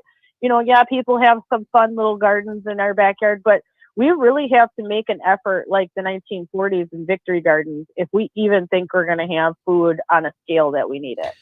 All right. So getting into this, and I know you know all about this, some people don't, with the chemtrails and then Monsanto and GMO, I mean, is it going to be to grow your own food?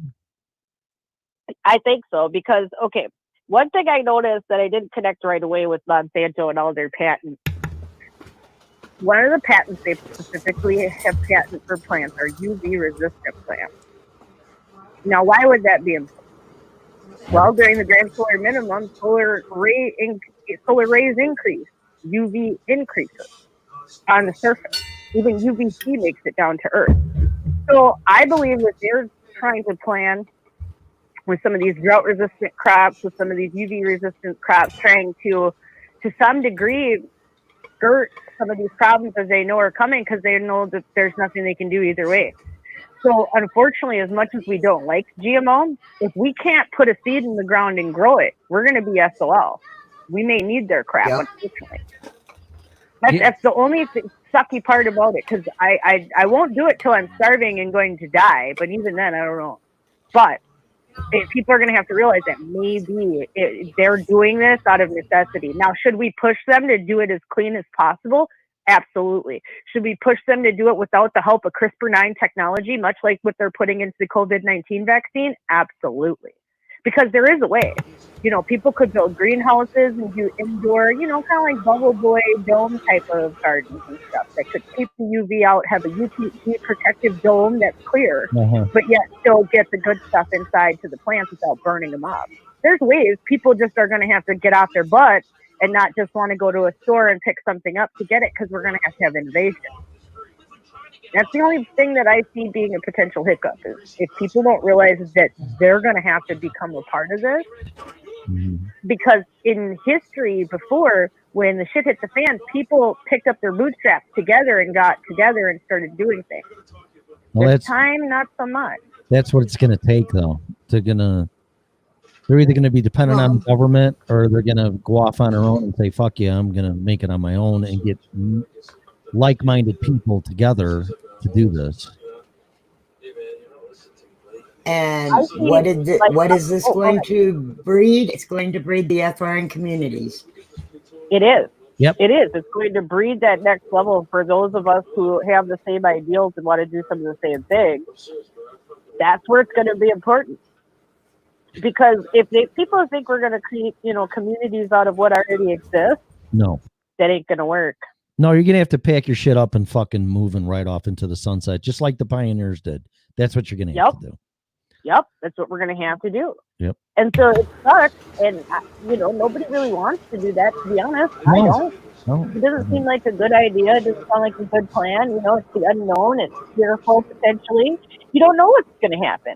Nope. But I think if we all don't start Sounds like making a good these idea to risks me. and choices, we might not have any more risks and choices to make.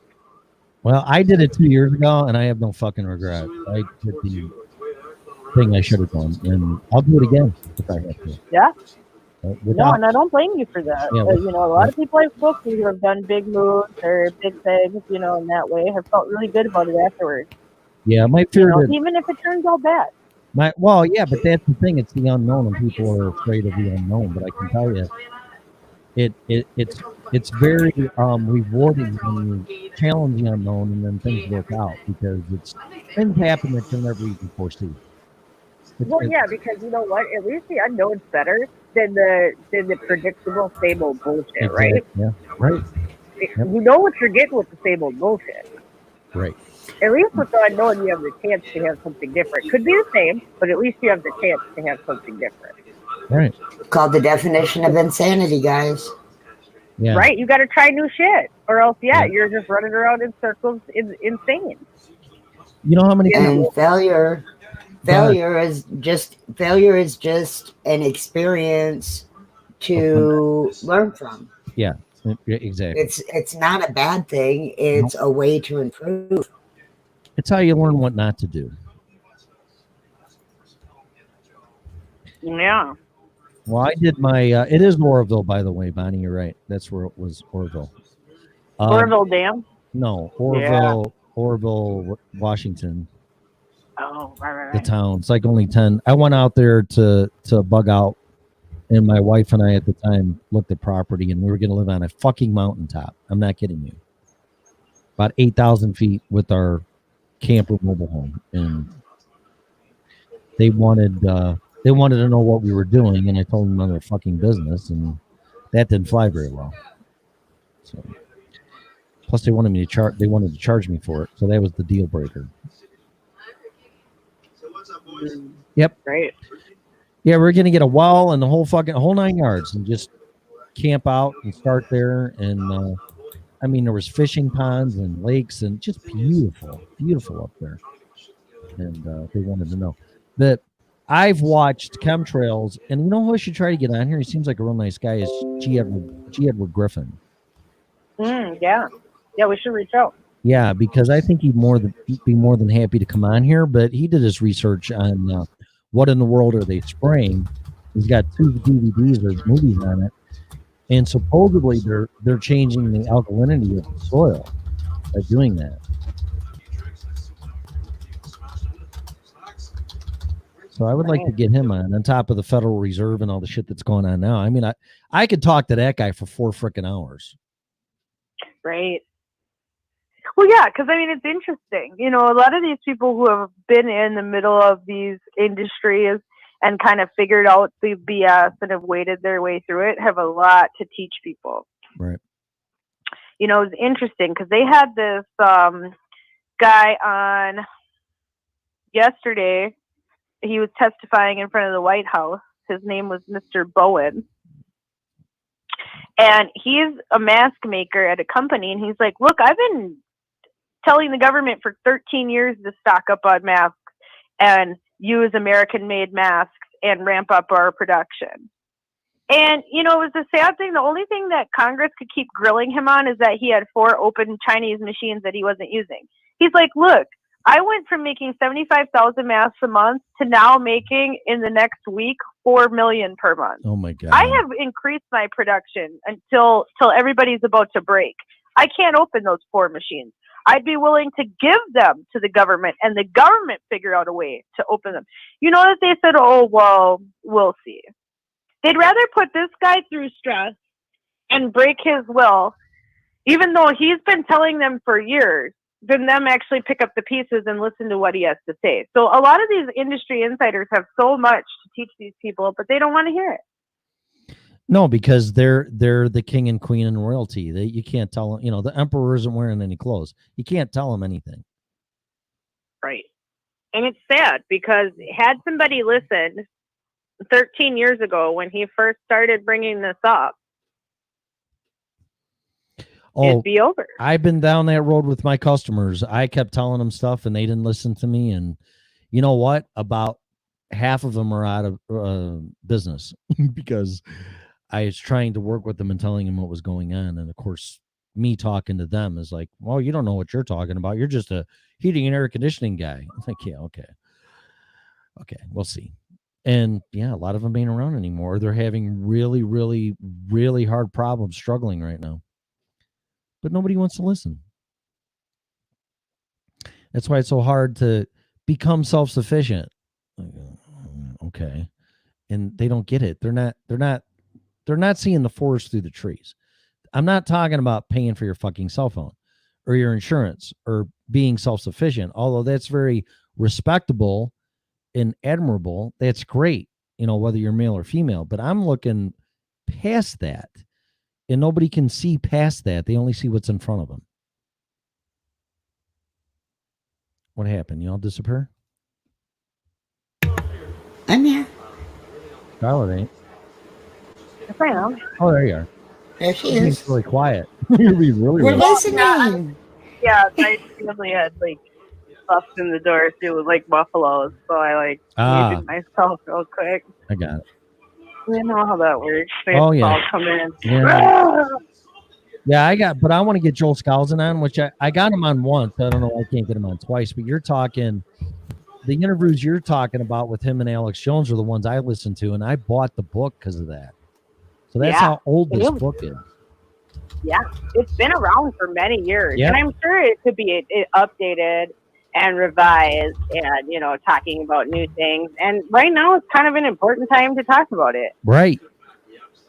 But everybody's bugged out. Even people who were not in the States before COVID have even come back. People even that are on YouTube, like Adapt 2030, David Devine. He was over in Asia for years. And then COVID happened and he was back in the States. Mm-hmm. People, yes. And there was the opposite effect too, where people couldn't even get to their bug out position outside of the United States.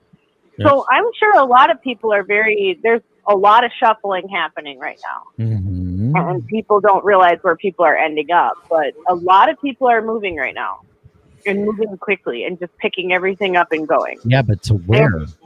I'll tell you what, after our meeting earlier today, I've talked about wanting to go to Costa Rica before, Oh yeah. And to be able to do the classes and stuff down there. Oh yeah. Right. Costa Rica. Yeah. Yeah.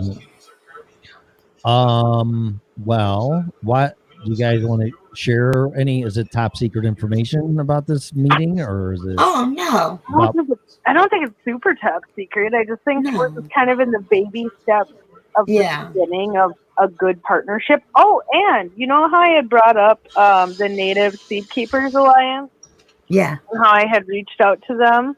They said they're very interested. They're moving, and they say after more dust settles, like July, August, they want to come on and talk about things and align some of our causes. And they collect seeds from different groups all over the country, and then they also have seed to sell as well. Very cool. To grow gardens. So I thought that was a really cool. We'll hopefully make really beautiful things out of that. Because I actually became a customer of theirs. So because they're the only people who have seeds. So I ordered from them. Nice. And so hopefully we'll be able to learn, because that's something that's really important to me, is seed saving, seed keeping, these types of things. And so basically we're kind of just in the baby stages of turning. What we worked on today was basically a permaculture infrastructure, basically. Yeah. And it's gonna be interesting as it unfolds. In this realm that we're talking about. So it's like the people, it's like how you create sustainability, it could be animals, it's just basically the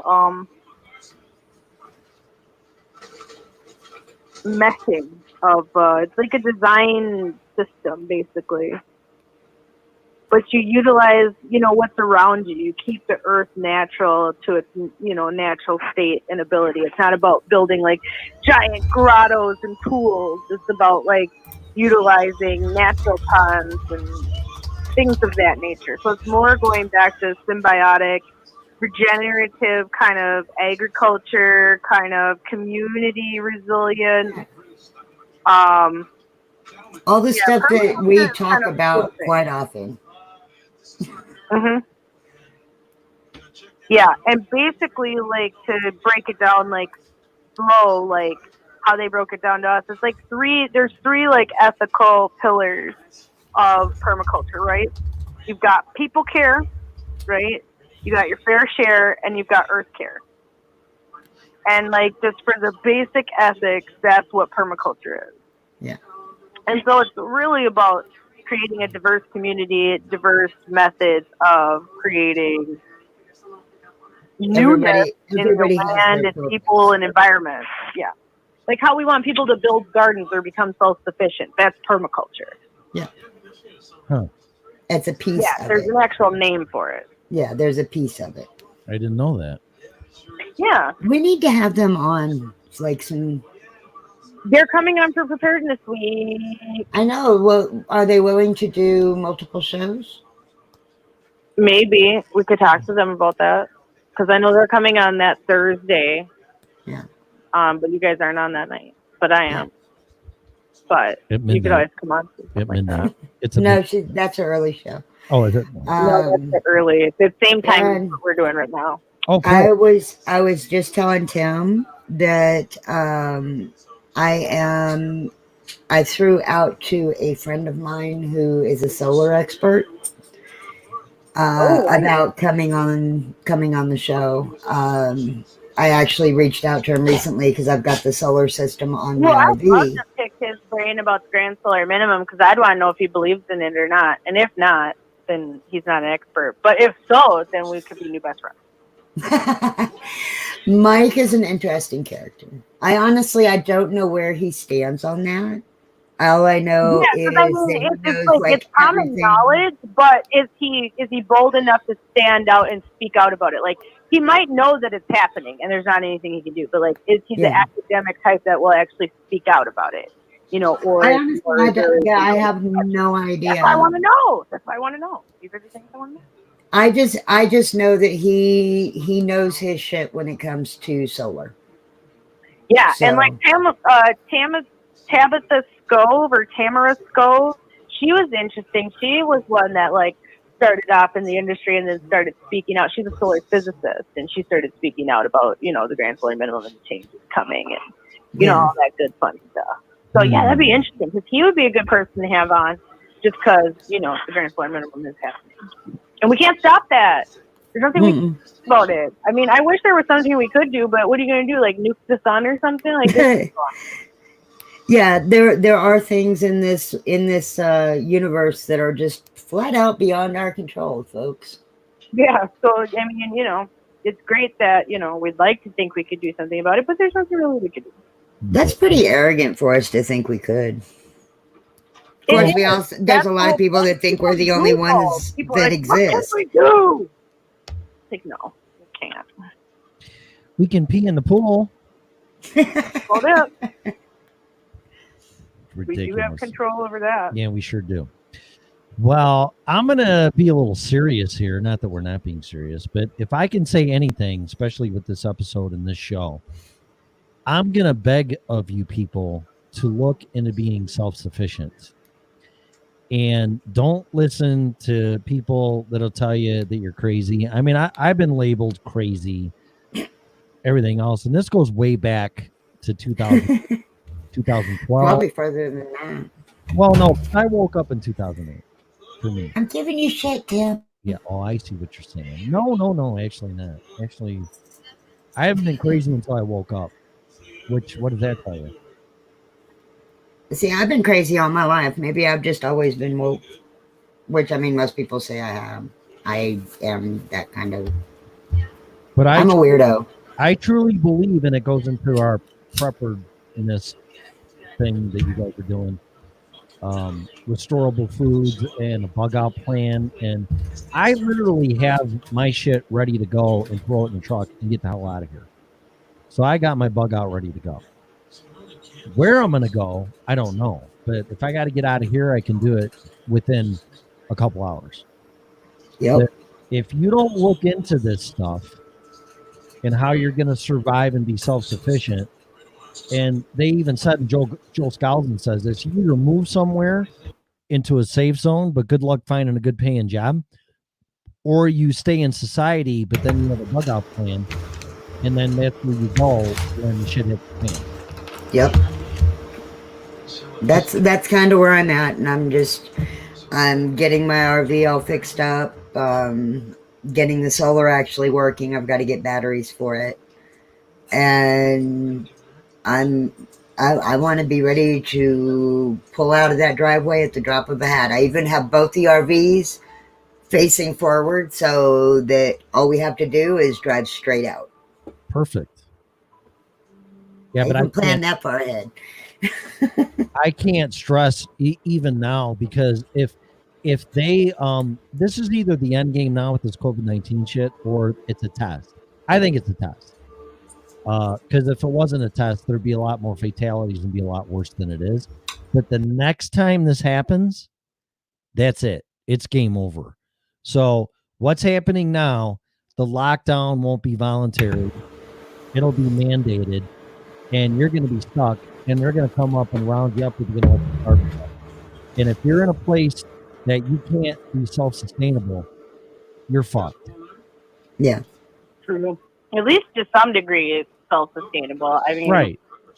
You know, doesn't have to be perfect, but yeah. That's true. If you don't, they're gonna come and start coming. And I don't think we've got that. I don't think we've got that long until the next California round. have announced that if you test positive, they're taking you away from your kids. Yeah, well, good luck. Yeah, no way. Not with me. That's what we said. I dare them to try, because that ain't the first time there'll be a shot heard around the world like I here. I tell you what. Yeah, you're not taking my kids. I don't give a flying fuck what you tell me.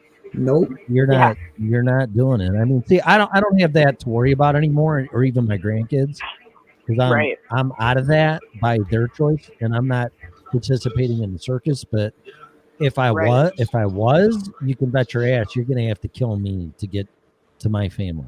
Period. Yep. That's it. Yep. Because I mean, they've gone crazy to think, oh, you can take your family, split families apart, and put them into these facilities that nobody's there to watch. That's even scarier and worse. You know, it's just, how many stories have we heard so far about kids being chained up, locked up during lockdown? I've heard at least 3 stories about that so far. And we've only been supposedly locked down for 2 months. Yeah, that's horrible. That's just horrible. Yeah. You know, so they think, oh, it's better to have schools closed. What about all these kids that are getting abused that will have lifelong scars over the fact that you just couldn't keep school open and figure out a way to have them wash their hands? Yeah. You know, I mean, this is sad. And we're going to have to fight back to keep some semblance of normalcy. You know, the one thing I keep telling everybody is we can't keep just letting them change everything and us not fight back. Well, you know as well as I, if they want to get control over you and destroy things, they have to destroy your family. They do. That's the way they get you. And that's what happened to me. And I'm telling you, so look at you, rise and still like an eagle soaring. You see what I mean? Yeah. Like they can only kill you if they can get to you and ruin your spirit. Yeah, you know? Exactly. Yeah. And they just about did. They just I about bet. did. Oh yeah. They like to get real close to the edge with that, which, I mean, to some degree, I don't blame them, because they know that's psychologically how to mess someone up. So kudos to them on that. Oh, they know but how to. But as far as trying to break me, like that's, I've been broken in other ways mentally and had to put myself back together. There's no way the government can do it. If I'm still kicking the way I am at almost 50, after the life I've had, let them come at me. Well, the only way they'll win is by taking you and separating you from your family, whether it's by physical force or psychological warfare. Well, that's not going to happen, because I'm going to go round my family up and we'll be gone. Right. Well, you got to be one step ahead of them. Like I said, you can't fight against them toe to toe. You got to be one step ahead of them. Yeah. Or you got to take it and flip it around and put it on them, like the Facebook thing we were talking about earlier. But yeah, the thing is, you have to see them. You have to see what other people don't see. And when you start saying things like that, then they think you're fucking crazy. I'm going to tell you something right now, and I don't care who it is. If you think that your family will not turn on you, you're sadly mistaken. Oh, yeah. So you better be prepared to be alone, be off on your own, and you better be mentally strong enough and spiritually strong enough to deal with that. And nothing short of jumping on your horse in the olden days, packing your shit up and riding off into the sunset and finding your new life. And when you find that new life, like I did here in Colorado, and surround yourself with like-minded people and what I say family, like all you guys and the listeners and things like that, and find affinity with other people, then that's where you have your strength. And I'm pretty positive that whatever they say or do, they're not going to divide me from all of you guys. If they do, they do, but I don't see that happening. No, I don't see it. They're going to have to really push. They've tried. They've already tried to send people to try to destroy it and try to shut things down. Sure we already know that. Yeah. And that's all right. And they can keep coming to do that. But see, they've got to realize that some of us, the bonds we have, we can see above that bullshit. Yeah. Right. And you have We don't to. have time. It's all sociopath, narcissist, psychological warfare. And if you let them get into your head, you're done. You're done. Nope, that's it.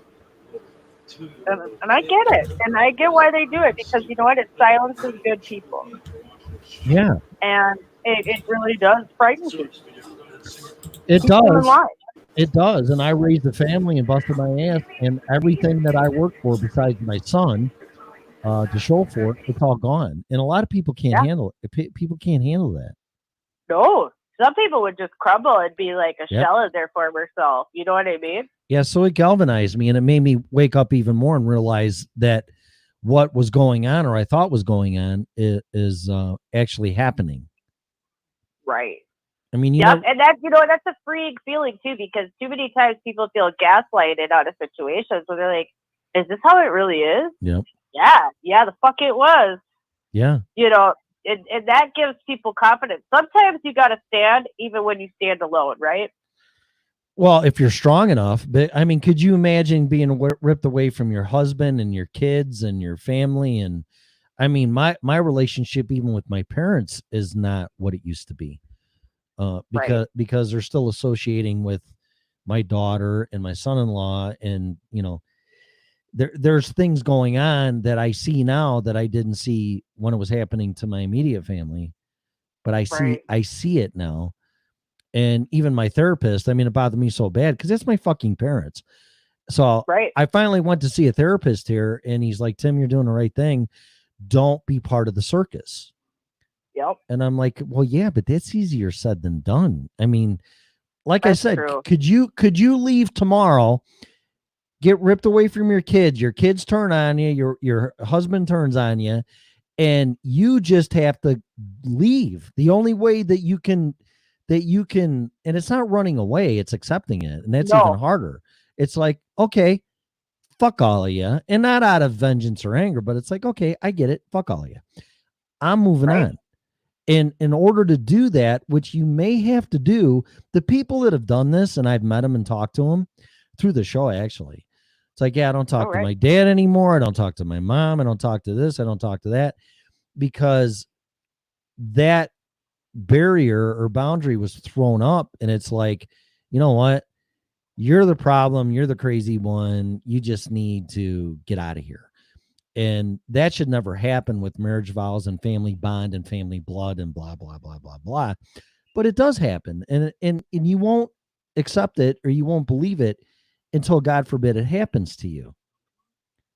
And you either survive and become self-sufficient in that respect, without being codependent. And believe me, I'm a family guy. I mean, literally. Oh, yeah. Literally. Oh, I can tell that. So honestly, you really are. You truly are. You're all about it. And I can definitely tell that. That's one of your, but I can also see being fed up and done with the bullshit too. Yeah. Because it's like, you can only take so much as a human being. You can only take so much bullshit and so much delusion. And even when, you know, I've had to walk away from my own family in other situations because they just weren't getting it. They just weren't seeing the damage and the bullshit that they were creating. So I had to walk away and be like, you know what? No, I refuse to give you any more power in this situation, regardless of how you see me afterwards. Right. And that's sometimes what you have to do. And it does suck and it hurts. But, you know, one thing that's hard for people is rolling, like we talked earlier today, Mel, is rolling through those motions, getting through those feelings. We've been taught to cut those off. Right. We've been taught that, you know, when you have those feelings, either medication or you're just supposed to get over it. You know, not actually just work through it through hard work and, you know, through self-discovery, find, you know, that happy medium. Yeah, just get over it. I can't tell you how many times I heard that shit. Just get over it. That's bullshit. You can't just get over your whole family betrayed you. I am sorry. No. I would have a minor chip with me, okay, for the rest of life. And I don't care who has some bones to pick about it. Not that it would control my life, but I have a right to have a chip about that, okay? Get over it, please. Go somewhere else with that shit. Well, you get over it. Yeah, exactly. You get over it. Because my own daughter said that to me when we were still on speaking terms. Because unfortunately, I had to disown her and my ex-wife. Because I'm like, your loyalties are with somebody else in another family, and you guys left me for dead. And I'm like, I'm sorry. I've given you plenty. It's been over 4 years since I've been divorced. And then when I start talking about this, well, quit living in the past. I'm not living. I'm not living in the past. I'm learning from the past. There's a big fucking difference. And just because I talk about it doesn't mean that I'm living it. No, I'm not living it. You are definitely no longer living in the past. No, I'm not. It's like an anchor for other lessons that you're going to learn in your life. It teaches you, like, when you dealt with these situations and how even you respond to them now. I'm sure even now you respond to these situations, even talking about them differently than you did 4 years ago. Right. Oh, absolutely. Because I was, my head was spinning. I'm working. I mean, I went from raising a family, and our family was so tight. We were the fucking Brady Bunch, and I let the wrong people into my family. And although they are accountable for what they did and they made their decisions and their loyalties, I also have some blame in that because I let them in. So I feel that. Yeah, I feel that recently just happened around. Introduced somebody to someone that I thought would be all right. They don't even know each other. They team up and ride off into the sunset and say, you know, screw you. Yeah. So I feel it. Yeah, because I just can't point the finger and go, it's all your fault. You betrayed me, and you know, fuck you. No, it's like, and I get that, but you do feel some responsibility for letting those people in. Exactly. You do feel some responsibility for making people want to get along, making people want to be around each other. That then bred this, you know, shitstorm. And now, just because of not energy, but back then, just by what people were saying and their behavior, I believed them and I trusted them. But now it's, I watch what you say, I watch what you do, and I also listen to my gut and the energy. And if all that stuff doesn't align, then sorry, there's boundaries that go up left and right with me. Yep. That's how it has to be now with people, because they have no boundaries. People have no filter for that. No. So their whole lives are pretty much led online. Mm-hmm. You know, and they talk about every little thing and so everything's on display for them. So there's no anonymity, and I'm sorry, but that anonymity for some things helps create character. You know, it teaches you how to hold things. Right. You know, keep space for it without having everybody else's opinion or influence. I'm just worried about when you say self-sufficient, or you say, watch out, because, you know, there's a good chance you might be betrayed. And when you're in the situation where you didn't experience that, and I say that, people be like, well, it must have been you, Tim, or, you know, that'll never happen to me. I said the same fucking thing. I said the same thing when I was all safe and normalized complacency and blah, blah, blah, blah, blah. But then when shit starts going weird and off center, and you let one, all it takes is one person, the wrong person you let into your family and your life, it will turn it upside down. So you have to be very careful when you're doing that. I'm not saying be so protective that you're not going to get new friends, and because you have to do that. But if your gut's telling you, it's like, wait a minute, something's wrong here with this person or situation, you better listen to it. Don't react, but give it a little bit of time. But whatever you do, don't ignore it, because you're going to pay the price for it in the end.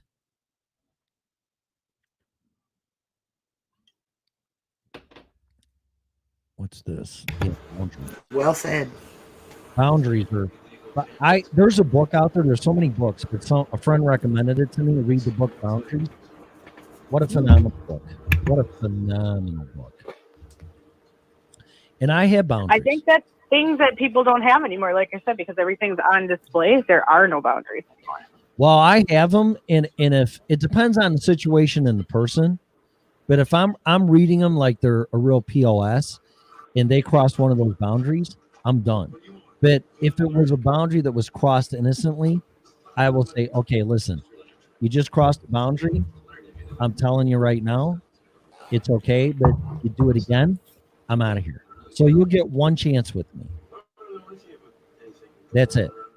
I think that's fair, because you know what? People too many times nowadays want repeat chances and are repeat offenders on things, and people ask for boundaries. And I'm sorry, the first time, if someone's able to clearly and effectively communicate, that's it. Yeah. That's all you need. Well, but I think boundaries are something that people don't have anymore. Personal boundaries, physical boundaries. Now everybody asks if they have physical boundaries. I was going to say physical boundaries were out the window until recently, but sexual harassment, I'm sure, is down a whole whopping 98% right now during COVID. You know, I mean, honestly, because someone's out like in the bars rubbing up on you, trying to grab your booty and stuff. So that's saving lives right there. I've had that. It doesn't bother me if someone grabs my ass. It doesn't. I know women it does. I don't get. I almost punched my second husband for grabbing my ass in a grocery store. He came up behind me, and I didn't know it was him. And I turned around and almost decked him. That's funny. That's funny. Yeah. Now, we do that game in the grocery store. I will say that me and Mr. Tyreedy play that game because it's fun. Well, that's fun. Because you can scare the crap out of them sometimes. Like, you get them when they're really looking at something and thinking about a snack, and you just lock up. It's a good way to get punched. Yeah. Absolutely. Yeah. Yeah. That's great. Yeah. But, you know, I'm not games. But at the same time, too, I get it. Like, I get it. Yeah, you have to put up boundaries, because if you don't, anything from your kids to your job to whatever, it's like, look, you know, and you don't need to tell people that those are your own personal boundaries, and then when they're crossed, it's your responsibility to either say, okay, I'm done, or like I said, depending on the situation and the person, say, look, you just crossed the boundary, and if you do it again, then I'm gone. And that's very hard to do, and it's not something you really want to do, but you have to do that to protect yourself, because these people, once they start poking the chinks in your armor and you don't know what their intentions are, then that's how they're going to destroy you.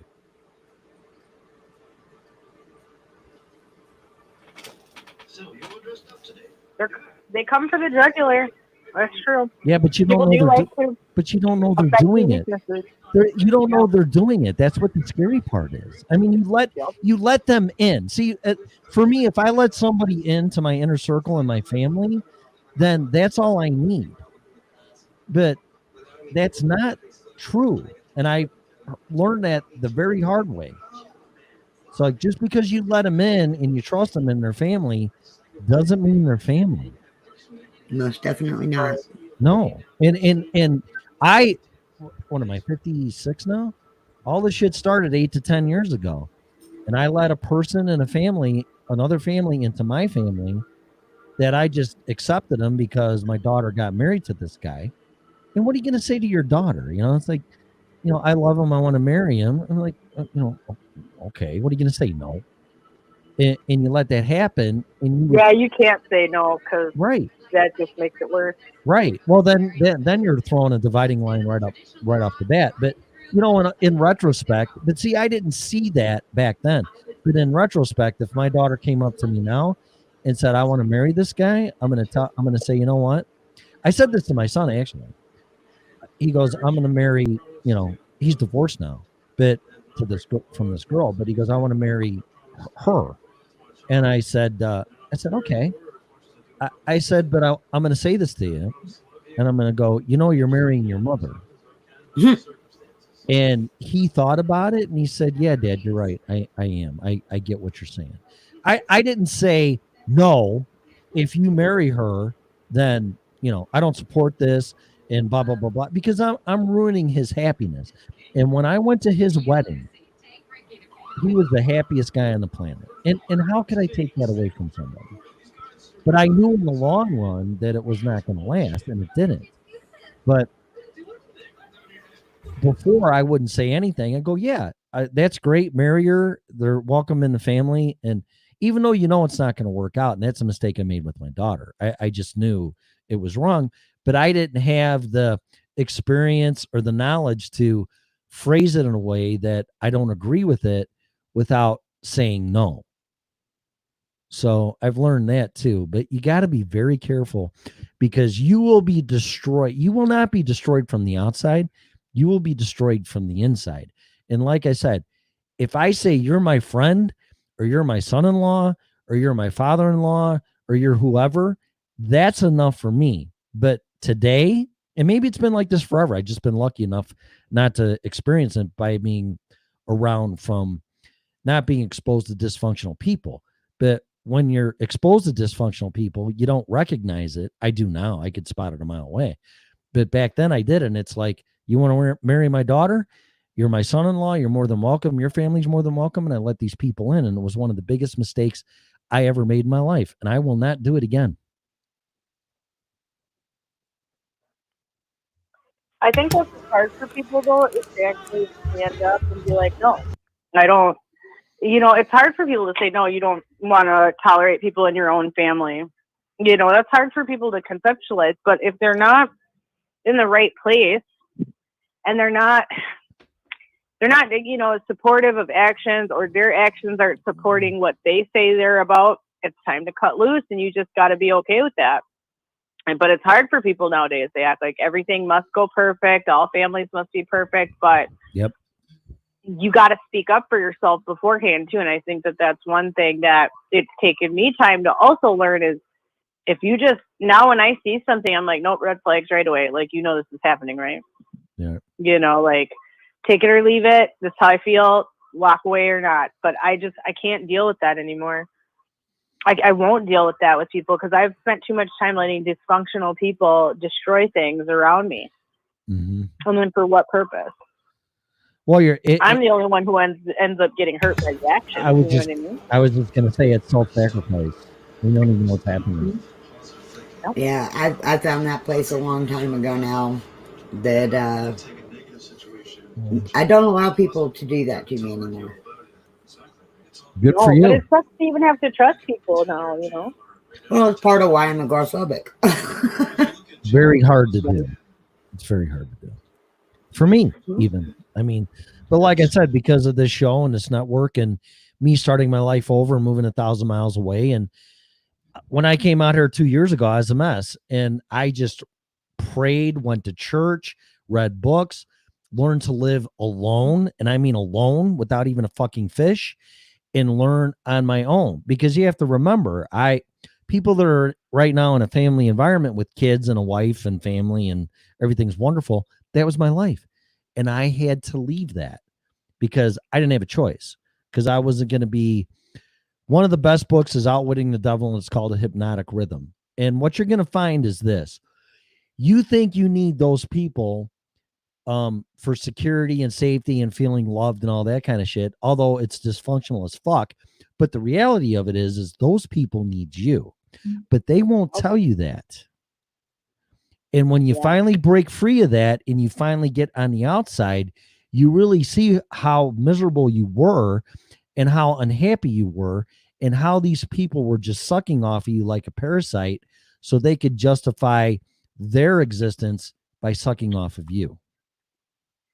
Yep. Does that make any sense? Yeah, it does, because Total sense. That's why when you leave, you know, eventually then they try to slink back around to test the waters and see how things are. And no, we can't go back to that. We're not going back to that. I had friends that were happy for me. Actually, one friend of mine, a retired trooper, so he's got all this training in psychology and all this shit. Right. He was the one that told me, he goes, listen, he goes, I said, should I get out of here? And he said, I'm going to tell you what, I'm going to miss you to death. You're a great friend, but yes, for you need to get out of here. And I did. And it was the best thing. And it was one of the things that pushed me out of Illinois because he was looking out for me. And the friends had said, oh, I don't think you should go. That ain't a good idea. Why Colorado? Why this? Why that? Those are the people that are leeching onto you because they need you more than you need them. So when you start hearing that, you're going to find out who your true friends really are. Well, I think a lot of people are finding that out even right now. It's been interesting that, you know, we had brought up maybe 2 years ago about the purple photon light belt. It was around the same time as the Great American Eclipse. And at that point, people had to make a choice, right? What path they were going to kind of go down and go on. And it's been interesting to watch people fall apart because it seems to happen in waves. Because these people are pulling energy from people that then find out they're being used. They walk away, they're set free, and those people are still sucking from the next person that comes their way. Mm-hmm. Yeah. People don't realize you need to identify who those people are. And we've run across quite a few of those in the last 6 months. That's true. We have. We absolutely have. Even in the professional world. It's unfortunate. Because you want to trust people. You want to, you know, have those relationships and try to forge new things. But at the same time, once it's identified, it's got to be stopped. Right. You know, we still have certain people messaging us, asking us about things. Can you help with this? Can you do this? No. You don't burn people. No, and have a nice day. And test the waters. Like, that's just not, I don't think that's smart. You know, but that's how it proves your point, Tim, that those people actually need you more than you ever needed them. Yeah, they're sucking the energy. I mean, you girls talked about this last time where, you know, we had Dwayne in, and I'm like, man, he just drains my energy. And I didn't realize it in what you guys were saying, but that's what people are doing to you. They're sucking your energy, and life force out of you for them.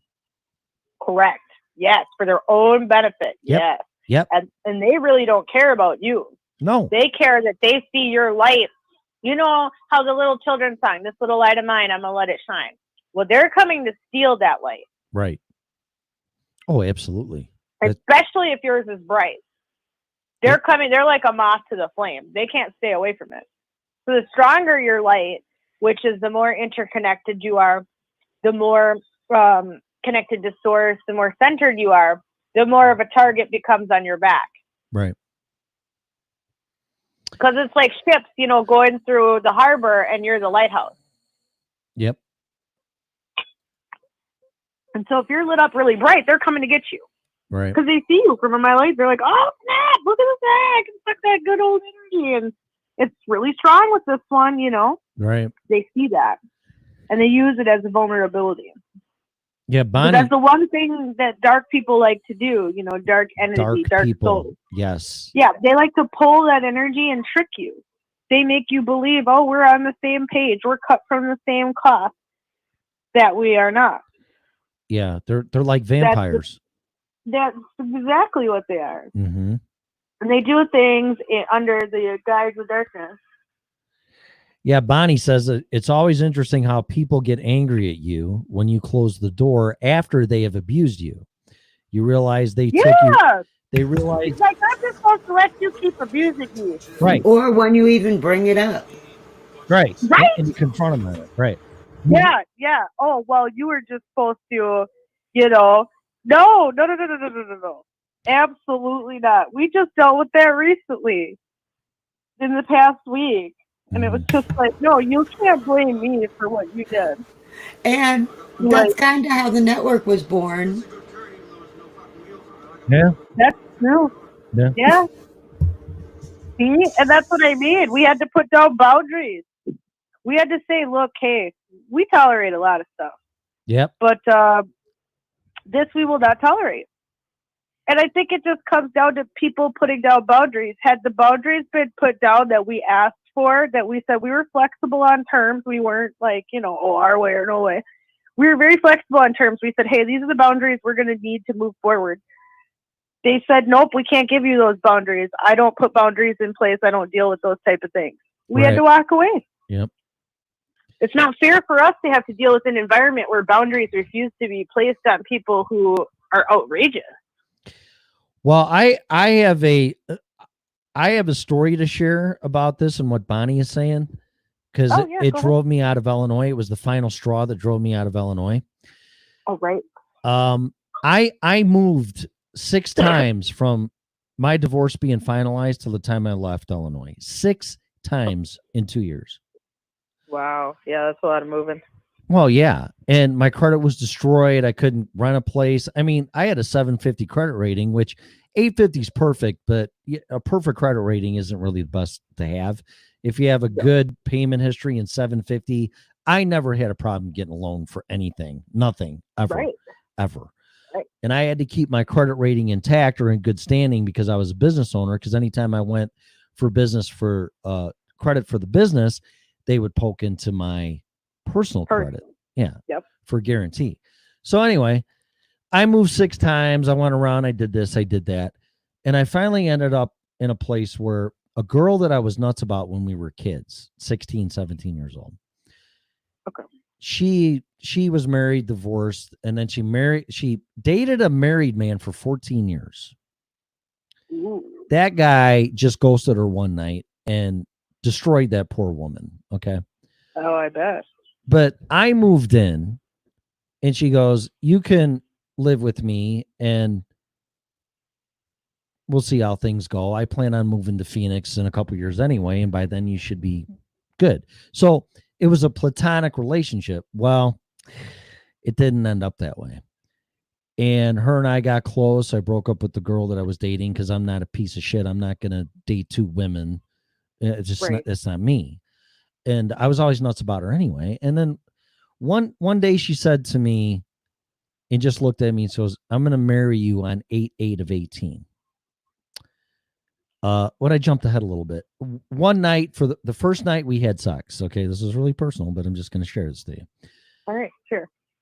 After it happened, she goes, well, I was really hoping that would suck because you just ruined my plans.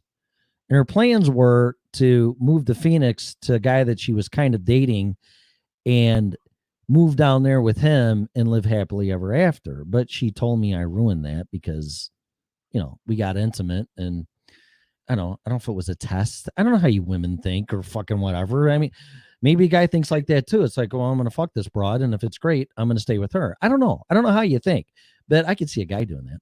But anyway, she said that to me. She said I ruined her plans because she was going to move down there and marry this guy.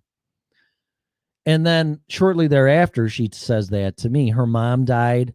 The guy that she was dating, that was kind of weird because I don't like being involved with a woman that has a boyfriend, but it was all falling apart anyway. And her mom died, and I was the only one there for her. Not even her boyfriend. He didn't even call her when she died. So she really leaned on me. And one night she was I've never had a woman dance for me, and she was dancing for me one night, and she did it more than once. And she was doing that. We were having fun. And then she just broke down and she goes, Tim, I lost my mom. And I said, I know you did. So then I was there for her and everything else. And we just got closer and closer. But her job, this is kind of a long story, I'm sorry, but her job, she was getting screwed and she'd worked there for over 20 years. And I dated a woman that was in the same industry, but she was a vice president.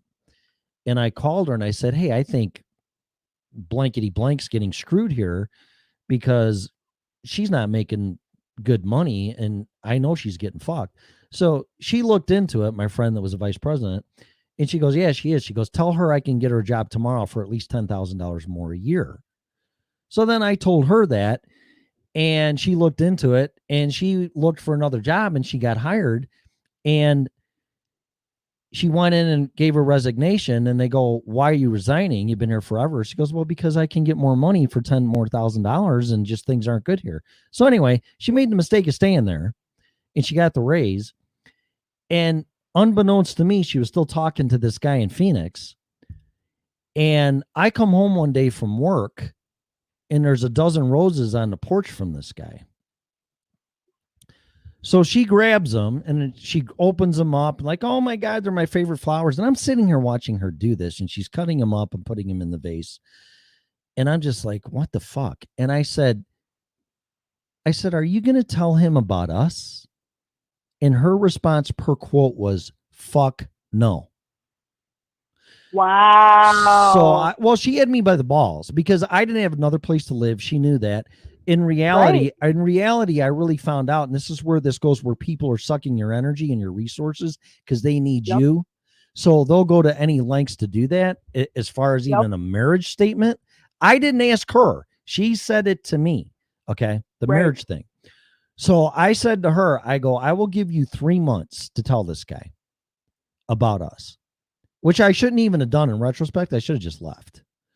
So I gave her 3 months. It never happened. And then we were starting to fight a lot around Christmas. And then she just blatantly said, "Well, if I tell him I got to meet him and do it in person, because I'm not going to do it over the phone or fucking Facebook messaging." That shit or internet. I hate that. Yeah, well, whatever. So that was her excuse. So then she just told me one day, she goes, "Well, I told him about him and blah, blah, blah, blah." And he said, "Okay, fine, whatever." And I said, "Wait a minute." I said, "You knew how much this bothered me. And I gave you, not an ultimatum. I just gave her time. I go, I'll give you 3 months. You met this guy, obviously in person, because you told me to my face, you have to meet the guy. So you went out and met him, didn't tell me, and then she breaks this down to me. And I'm like, you know what? I go, that's it. I'm done. And what really broke the camel's back, or the straw that broke the camel's back, is that it was Valentine's Day. And we're sitting there having a good time in the dining room, but not making out or nothing, just talking. She looks at me and she goes, "Do you want a drink?" And I said, "Sure." So she goes in the kitchen and makes a drink and takes like 15 minutes and then brings 2 back. And we exchange gifts. I bought her $400 Chris Stapleton tickets to the concert. You know what she bought me? A fucking self-help book. So I got it and I went to bed, and I said, "I'm not feeling well. I'm going to go to bed." She goes, "Okay, whatever."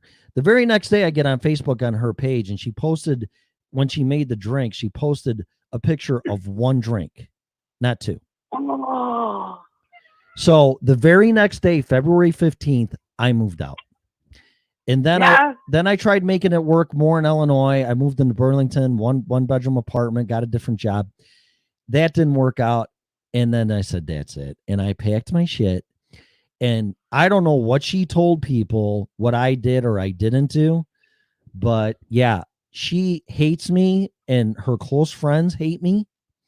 And they've even said stuff on Facebook where, "Well, all you do is run away." And I'm like, no, you don't know the full story. And she even turned really good friends that I've had for 40 years against me. What? Oh, yeah. But they're not really friends. If they can do that, they're not really friends. No, that's true. Yeah. And then shortly thereafter, she really had a set of balls because we were together and then broke up and then whatever, unbeknownst to me, because one of her responses were, "Well, we have to work on being friends again." And I'm like, "Oh, gee, I didn't even know we weren't even going out, let alone friends anymore." Then she said, "I want you to meet a friend of mine and go out and meet him because he's a musician and watch him play." Well, no sooner than a week later after I left, she's dating this fucking guy. Wow. Yeah. So what I'm saying is this: I was nothing more than sex, which, you know what? If that's what you want, and it's like, "Listen, Tim, I just want to fuck your brains out." Fine. Okay. But don't tell me you're going to fucking marry me when you knew when we were kids, I was nuts about you in the first place. And then take my rent money.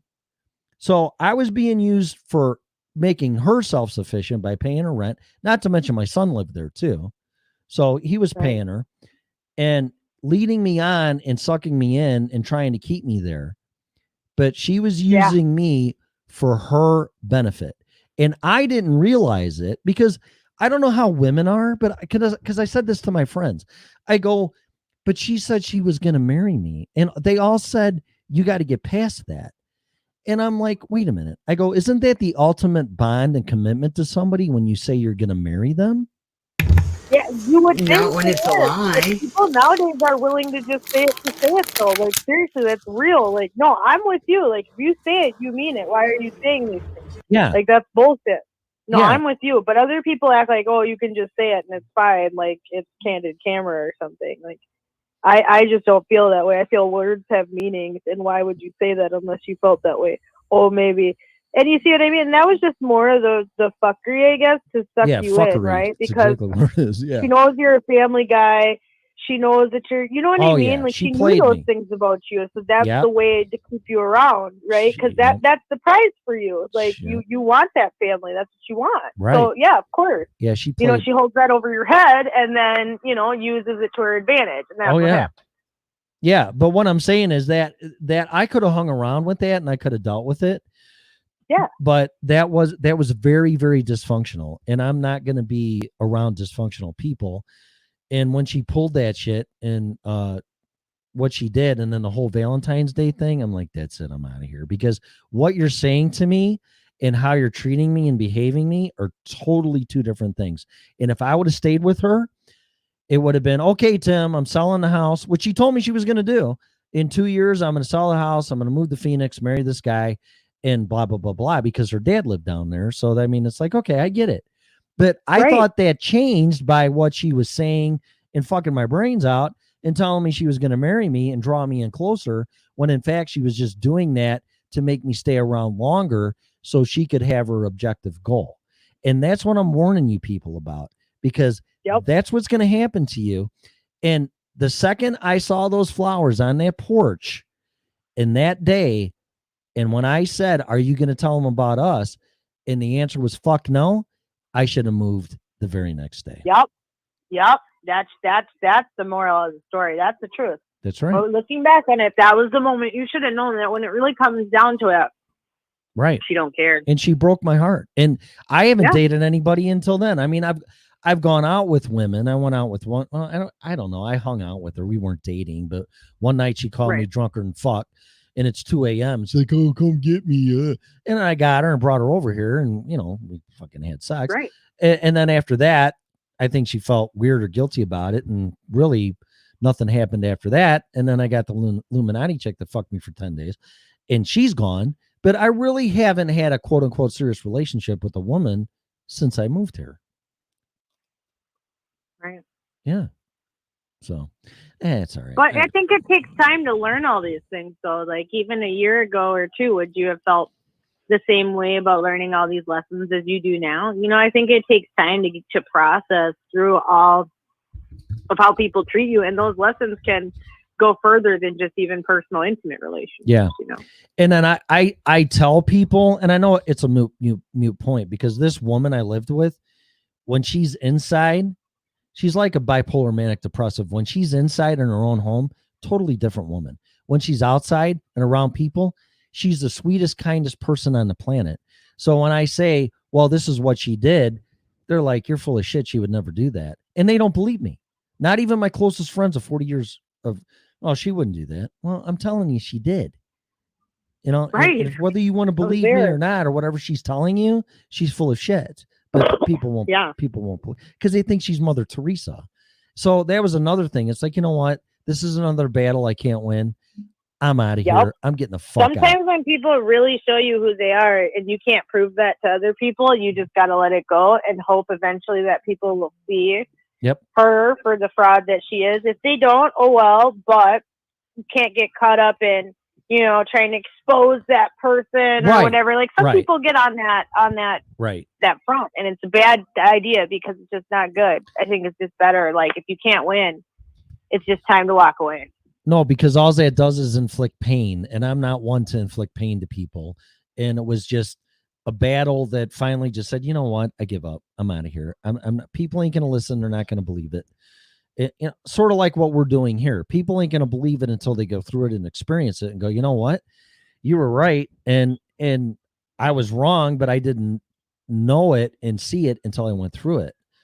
And that's what I'm saying with you better get ready to be self-prepared or self-reliant, because when the shit hits the fan and it hits you and you're not ready for it, you're not going to make it.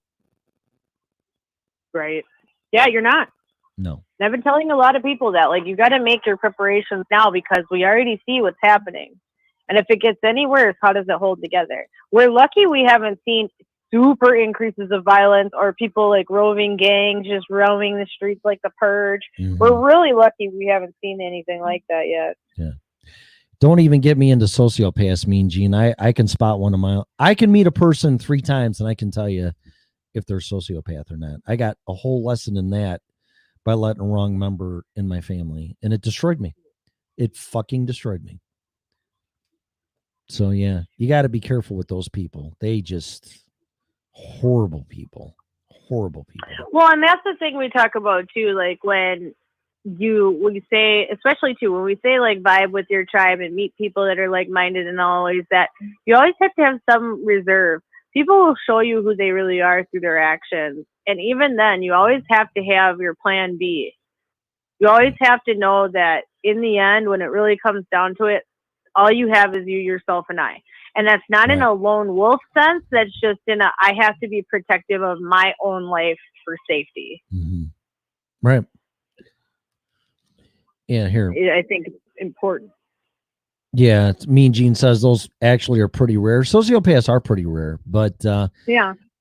My ex-wife went from hating the one I let into my family to saying I will defend him at all costs, and then putting into writing she was going to destroy me. That's how powerful these people are. Yeah. And I think a lot of people have sociopathic tendencies for sure. Maybe they're not full-blown sociopaths, but they definitely angle life with sociopathic tendencies. If you do things to hurt and destroy people and you don't have empathy or compassion for that, you're a sociopath. Yeah. That's the only difference. A lot of people do. Oh, yeah. I can call on people and snitch because, you know, I'm more important. Yeah, if you get off on destroying people and making them feel bad and hurt them, that's about power and control. And that's the boundary of the dividing line for me. But the thing about sociopaths is they say what they're going to do to you in a joking manner. That's number one. That's the number one thing. They're going to tell you what they're going to do, but they twist it into humor. So that's a red flag right there. Yeah, they should be secret double agents. I mean, they would excel at that, or politicians for that matter. But you know, and they're liars, and then they paint themselves as the victim.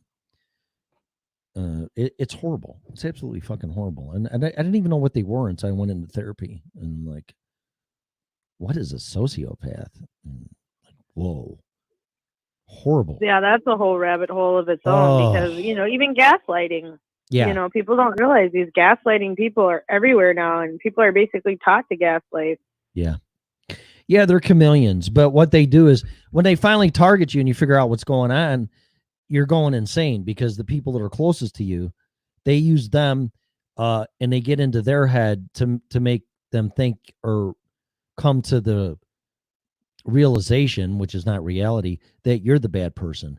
And then when I was being attacked by him, I would say, no, you know, it's him. He's doing this. Then they take that energy that you're projecting on them. How dare you? And make them. Why are you attacking him? Yeah, they make them the victim. When this person in my family was undermining me and not listening to me and disobeyed me in my business, I confronted him. You know what he did? He quit. Then my ex-wife goes, "Oh, you finally got your wish." You know, he quit. That's all you wanted. So right there, oh, poor him, because I confronted him by undermining me and disobeying me as his boss. And then my wife fucking defended him, who was an employee at the time, and he quit and he resigned because he totally was insubordination. And I called him out on it. And she's like, "Oh, you finally got what you wanted," which was the victim complex. It's horrible. It's a fucking, you'll never see it coming. And then when it happens, you're like, oh my God. And then you start going insane because everything is being turned against you. And then when you finally do kind of figure it out and you start pointing in the direction where it's coming from, then they twist it to the people that are closest to you that they're the victim. So it even makes it worse. It's a fucking horrible thing. It is a bad cycle. Yeah. And I don't wish it on anybody because most people don't figure it out. And then they go in, they either comply and they go, okay. Or you go insane because you can't figure it out. Yep. Horrible. That's very true. horrible. Me and Mel went through it. We totally did because we were told, oh, no, it's not happening. No. Yeah. It's your figment of your imagination. And they have a And it plan. wasn't. They have a plan, and it took them 8 years to destroy me. And then I say that, oh, yeah, who would plan 8 years to destroy you? I'm telling you, it took him that long to break down the armor because that's how strong it was. But he totally broke down my family. Right. Lawyers are sociopaths, I believe that. Yeah, and regardless if it was done even consciously or subconsciously, it still happened. Right. Where's Mala at? She listening? No. I'm right here. I got to take a break quick. I'll be right back. You two start talking. So I'll be right back. How are you? Hi. How do you feel about that? Hi. How do I feel about that? Yeah. Is that what you said? Yeah. He probably has to pee really bad because we've been on the air for like 2.5 hours. Yeah. I know. I told you just went silent there. I did. I mean, I don't know. What are we supposed to say? Oh, do we want to talk about the arsonist video? Sure. Can we talk about that? So, I thought it was pretty funny myself. Well, yeah, I don't know much about it, but it's interesting enough that they made a story about it. Okay, so there's a guy apparently, and this is from the Star Tribune. Ooh, I can copy the link, y'all, and then I can go put it in chat. Hold on. So that way you guys can experience what I am experiencing. Yay. So there's a guy in Minneapolis apparently that it just came out now. Now I don't know when he did this. I think it might not have been recently. Hold on. Do you think it happened like a while ago? I don't know. They're saying, yeah, I think it happened a little bit ago. Last month. Yep. Police are asking for the public's help in identifying an arsonist who set fire at a paper company west of downtown Minneapolis last month, causing $10,000 in losses. Which I'm sorry, but go ahead. They believe he had a garden-style torch. They believe it's like a homemade flamethrower. And there's a video where, I mean, he throws out a substantial amount of flames on CCTV cameras. Okay? A substantial amount of flames. So they don't know what's up with flamethrower guy, but, I mean, you know, people got too much time on their hands. They got time to build a mega giant flamethrower. And how could nobody have seen it? How has nobody who knows him not seen this flamethrower? Because you know damn well he was bragging about it. Oh yeah, if I built one, I'd be like, guess what? I got a big. I mean, look at this shit, babe. I'm gonna use it. Damn right. Yeah, I don't think I could keep silent on that one. I mean, this is way bigger than that Elon Musk one. Like, legitimately. Like, it's like, yeah, you could totally start a whole person on fire, for sure. And they said that the department, you know, had showed this on one of their blah, blah, blah on their CCTV footage. But, yeah, just watch the flames. They are absolutely ridiculous. Yeah. What's that? I couldn't believe it. The Minnesota flamethrower, dude. Really? Yeah. They're looking for him. There's a $10,000 reward. I haven't heard of that. Yeah, there's this guy and he had a flamethrower. and he torched a paper company. And they believe that he has a modified garden-style torch. And I mean, he could throw some flames. They said he caused $10,000 in damage to bales of recycled paper. Someone saw 3 men with a similar flamethrower in the area earlier that day. They're described as white men in their 20s or 30s. Anyone with information is asked to call 911.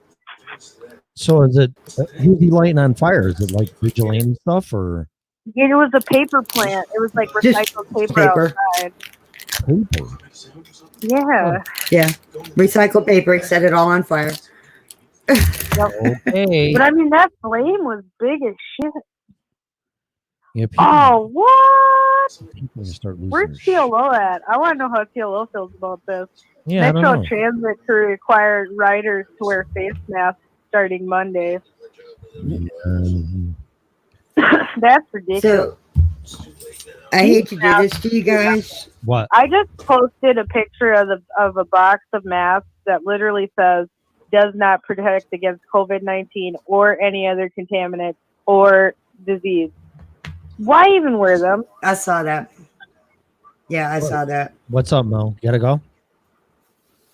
No, she said I saw that. No. She said I hate to do this to you guys. She was gonna say something. Oh, yeah. Go No. ahead.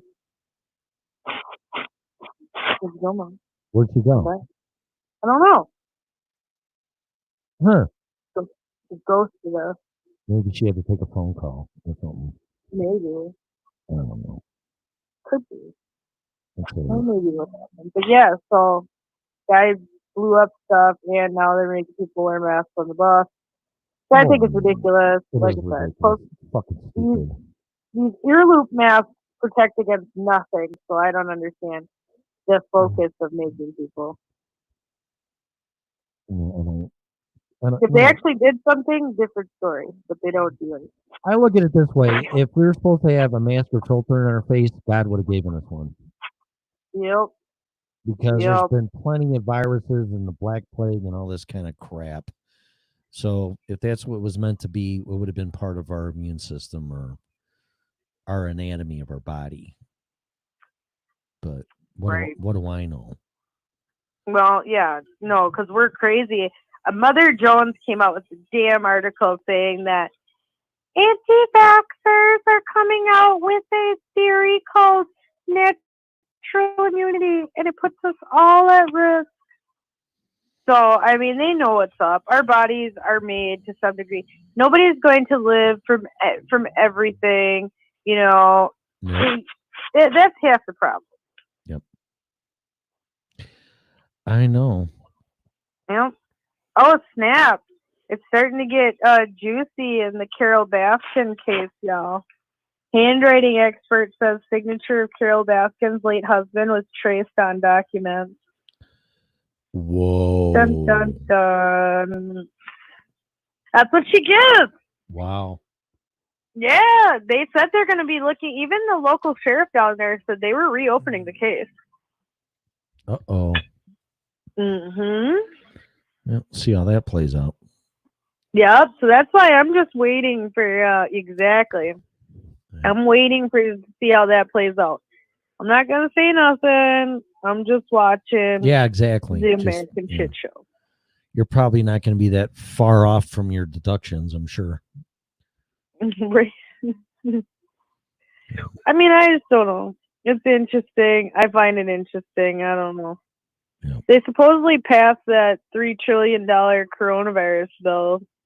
Did they? Yeah, they did since we've been on air. Hmm. Yep. So the wrong they people are did going to pass get that. wrong people are going to get more money.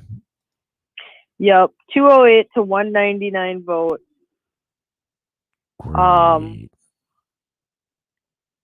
So yeah, that was the House. Now I think it'll have to go to Senate. But I don't trust this because the last time they did this, so now they called it the HEROES Act. Okay, but the CARES Act had already been written up in 2019, and they made an amendment to change the name. That's all they did with that one. So is this HEROES Act the same crap, or what? Probably. Yeah, I'd like to know what its original name was, because if it's the same, you know what I mean? It may not be the same quite setup, but I feel like if you already had the framework for the other one and passed it, and now that somehow you've come up with this one so quickly, we'll see. It's all. I've heard that the Senate won't pass it though. Oh, could be. It's all in phases. So I mean, it's been pre-planned with the Bilderberg meetings and G20, and that's all they talk about is how to fuck us. Is what I think. So that's true. Yeah. Yeah, you're right. That is all they do talk about. Yeah, because it's how they can get over on us. You know, they're buying up all the properties right now while they're cheap, and right. You know, JCPenney filed for bankruptcy today. Oh, did they? They did. So did J. Crew. Yeah. And one other store. Cannot think of what it was, but there's 3 stores today that in the last week have filed bankruptcy. Like I said, with JCPenney being the last one today. Yeah. They're going to do a restructuring. It's not like straight to liquidation or anything like that. They're closing some stores. You know, they've been hurting. They've been hurting for years. So all it took was this. Oh, they have. Yeah. And they needed to just update things and not still have stuff that grandma's purchased. You know, have a mix of that stuff, but update your store. Have new things, you know. Kmart and Sears did the same mistake. Yep, they did. And then they folded because of it. So some of the last Kmarts are closing, and it just doesn't even exist anymore. Do you know, when I was a kid, and Bonnie will probably know this, anybody that's around my age, do you know how we Christmas shopped as kids and told Santa what we wanted? Layaway? No. Besides, well, what? Go ahead. How we found what we wanted for Christmas as kids? Oh, the catalog. Yes. Yes. Sears catalog. Yep. Yep. Yep. Toys R Us had a catalog when I was a kid too, and you'd circle that shit what you want. You'd circle all the shit. Like, everything would be circled. That's real. Yeah, it's like my mom's like, okay, I want a list for Santa Claus, so you look through here and tell me what you want. And that's what I did. That's how we Christmas shopped. Yeah, that's how we all did. Man, I think it was like, you know, it was like the internet, but not. Right. It's what you had. Right. Exactly. You know, because your parents were going to bring you for a special trip to the store to just go pick out toys. Yep. That wasn't happening. But they fucked up because Sears could have easily took that catalog and threw it on the internet. Very easily. Yeah. They could have, and I don't know why they didn't continue the catalog and continue the quality of items. They could have just innovated. Yep, but they didn't. They had the model. They just didn't stick with it. One thing that I would have liked to see come back from Sears, I know they didn't like this, but like the kit homes and stuff, that would have been super popular right now. Yeah. With all the off-grid people and people, you know, buying one, and they would be adjusted for cost. So yeah, they'd probably be maybe 50 or 60,000 for some of these kits. Right. But to build it, you know, for the people who wanted to, could build their own home. Yep. You know, I think that would have been, you know, and I hope a company comes out with that again, or could figure out a way to do that where they could bundle it and sell it all as a package deal. And people can purchase it, and you know, whether it's log cabin style or whatever it is, they could just make their own home in a kit. Yep, but they fucked it up. Them and Kmart. Kmart had everybody by the balls, and Walmart came in. And if you don't adapt to changes and change, you're going to be run over. Yep. Yeah, and they had, you know, good branding for a while. They were trying, but then they just lost it. You know, the mid 2000s hurt a lot of companies that refused to innovate. Yeah. That's where it went downhill when they decided to, for that time period, be stuck in the past. Well, it's the same with people too, because people around my age, I mean, I was lucky. I've always liked to tinker with things and figure shit out. And if I wouldn't have upgraded my own PC and loaded Windows 95 way back in 1995 and watched this whole evolution of computers, I would be like people that are my age, because a lot of people are getting left out of the workforce because they don't even know how to fucking use a computer at all. True. At all. They can barely use their cell phone. True. And I can use an iPhone, I can use an Android phone, I can use a Mac, I can use a Windows machine, I can use a I don't use Chromebook. a Mac machine anymore. I haven't used a Mac since the iMac, unfortunately. It's been so long. Oh yeah, I got into Mac in 1999 because of the Y2K scare. Yeah. And I didn't want to be stuck with a computer that didn't work, especially with my company, which was running Windows software for business. And just in case, I bought a Mac for backup. And after I got one and I used it, I'm like, wow, this thing's fucking cool. So, Yeah. yeah. The older ones were neat. I can say that. I was a kid. I got to work on both in school, so they were neat. Yeah. But I didn't really mess with them after that. PC became my preference. Yeah. I mean, I got a Sony Vaio here that I'm on now, and this thing's like, fuck. This thing's got to be 6-7 years old, and it's the shit. It's probably the best computer I've ever owned in my life. Mine's pretty decent. It's been a workhorse for me. Mine's about 5 years old. I got it when I had first started Freedomizers. Oh, really? I did, yeah. Huh. Yep. That's when I first got it. And I got it because I needed something else. I was just using like a cell phone at the time. And yeah, so then I kind of like upgraded.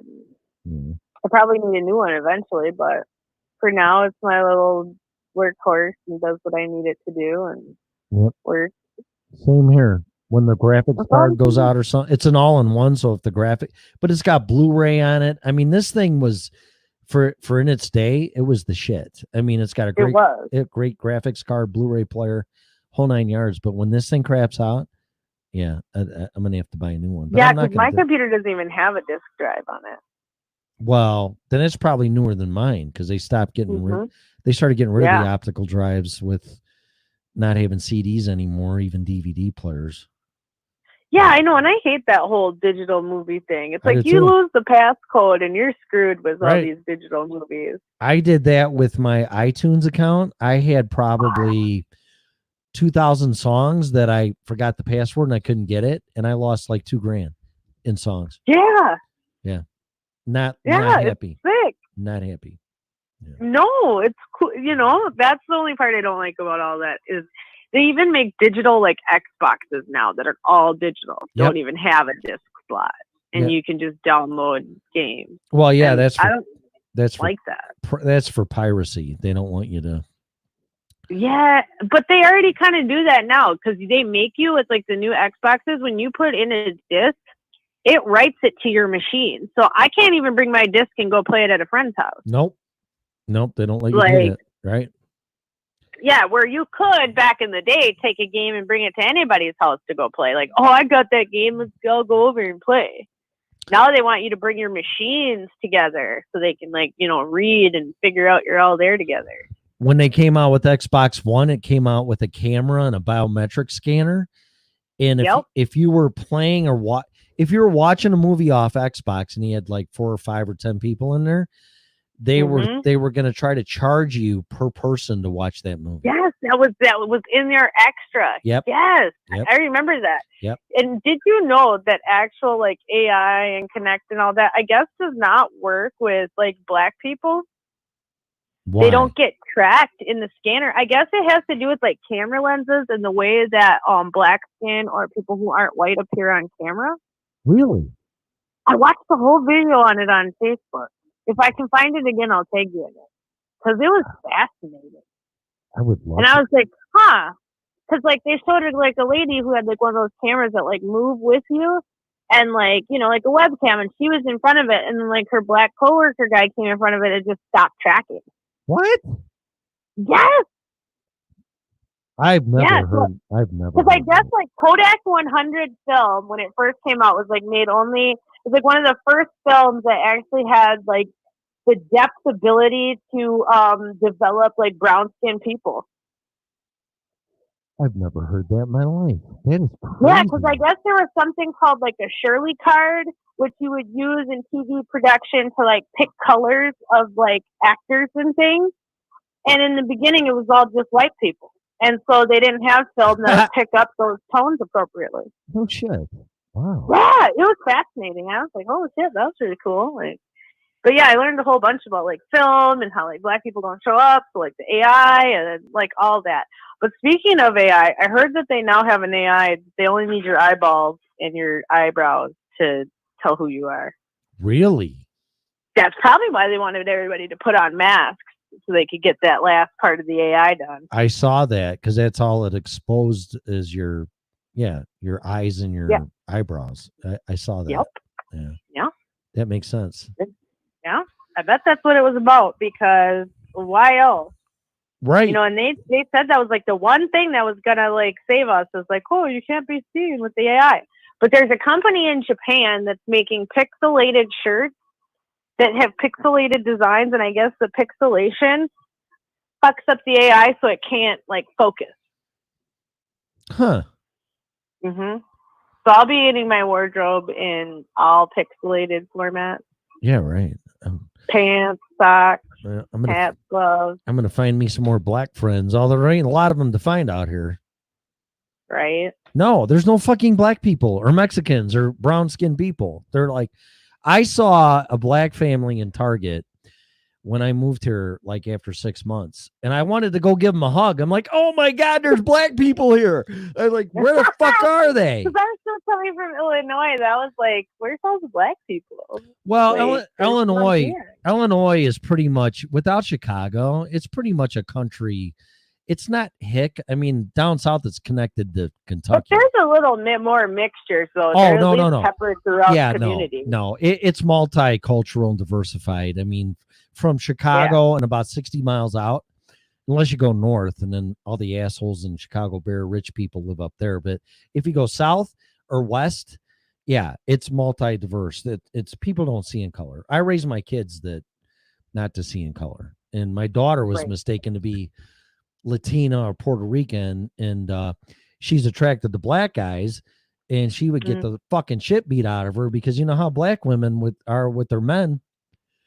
And man, she got thrown against lockers and this and that and everything else. I mean, I'm like, it took me every bit of restraining not to go into the high school and straighten her fucking ass out. But yeah, I mean, I never raised my kids to see in color, and both of my kids. Well, my granddaughter's half black because my daughter got pregnant from a black guy, which was fine, but he was a gangbanger and a thug and whatever. But you know, my kids don't see in color. My son's got friends that are black and Hispanic and even Muslim. And actually, my son dated a Muslim, and she was awesome. She was a wonderful girl, but she wasn't wearing the burqa. And she told me once she was making bacon one time. I took a picture of her. She goes, I'm a bad Muslim. And I go, that's fucking hilarious. Right. Well, it's just like the Jewish people eat bacon. I feel like there's always got to be those who stay on the outside.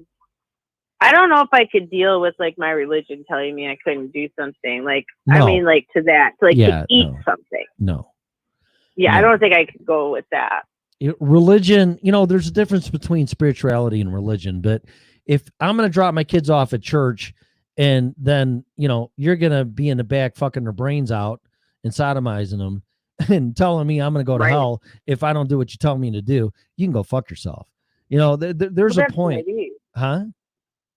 Well, that's what I mean. It's like even on the other flip side, you know, they basically do the same thing with, you know.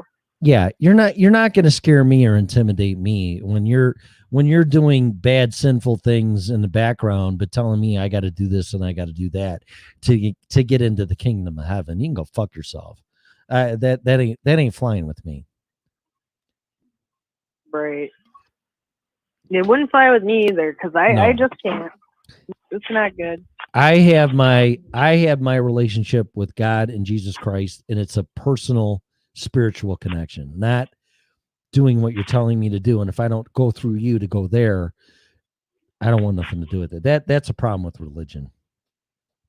I don't. Yeah, is people get judgy. That's the number one issue. Is people get very judgy, and people say, "Well, if I'm doing it and we're doing it, you should be doing it too." Well, that's not how it works. No, it's a personal journey, and it's like that's why in the beginning I'm not gonna say I discriminated against gay people, but I didn't agree with it because it says in the Bible that somewhere, whatever, that homosexuals are bad. And then when my best friend told me he was gay, I was like, whoa.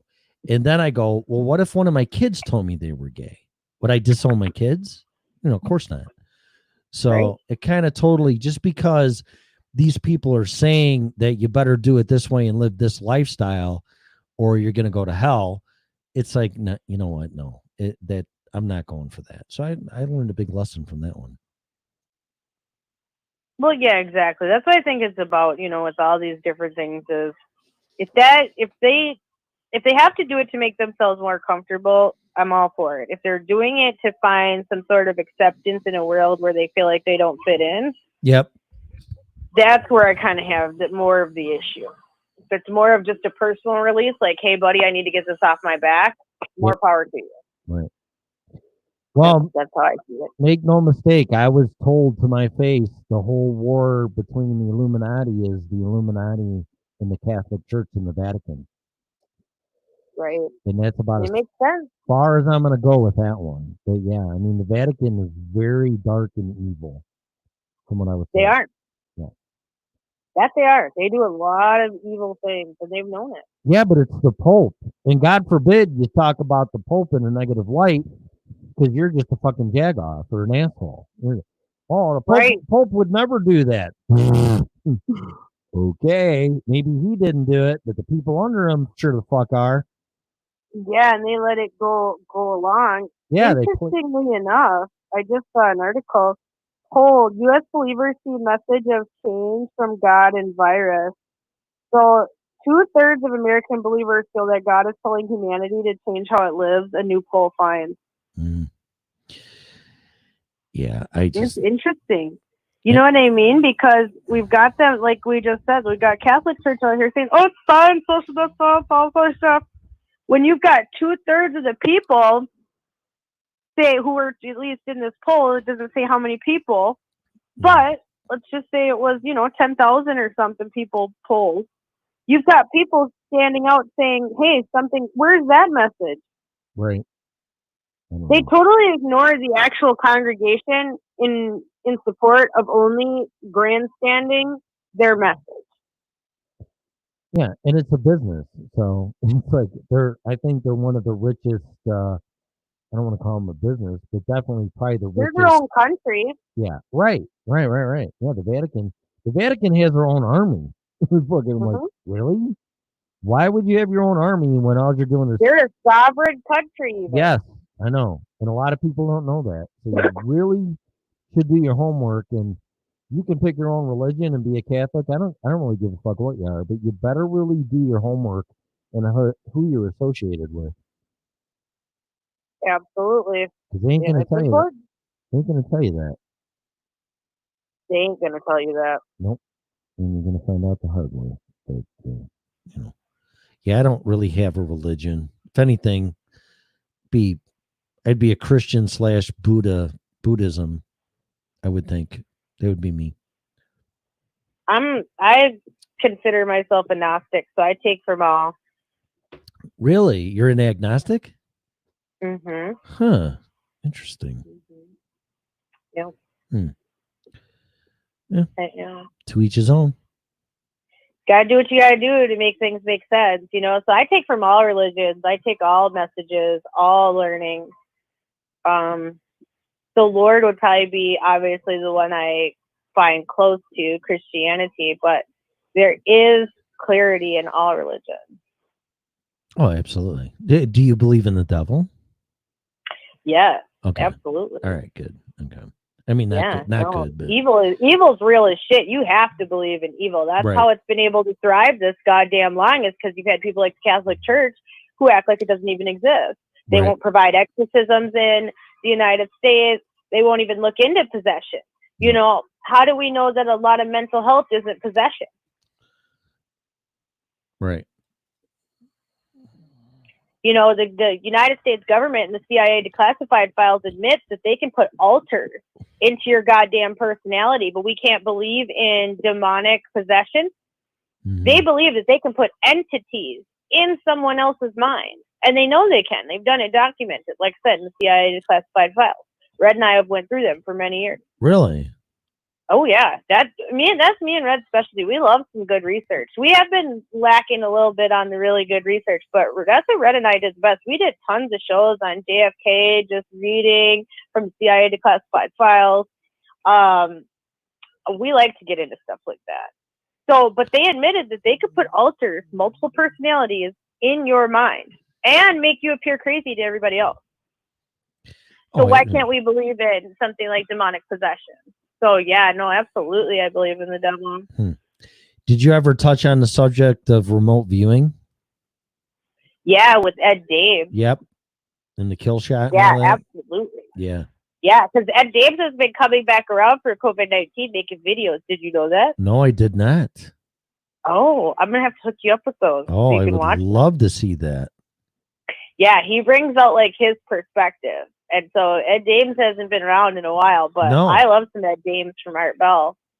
So Yeah, he just made the prediction with the kill shot and the CME and something with North Korea does something fucking crazy, and then that's when the kill shot, the CME comes. Yeah. Yep. And then you've got people like Dr. Courtney Brown from Farsight Institute who also supports that. So it's very interesting. Yeah, because Dr. Courtney Brown also does remote viewing. We were actually going to have him on the program at one point. I don't know what happened. Like, it just fell apart. Some people fell apart after negotiations. They're like, yeah, we'll come on the show. And then they never talk to you again. Huh. Yeah, it's so weird when you book guests like that. I've had it happen to me a few times, like with him and then with Richard Hoagland. I got a hold of his secretary and she's like, oh, we'll get back to you. Nope. Why even answer? Right.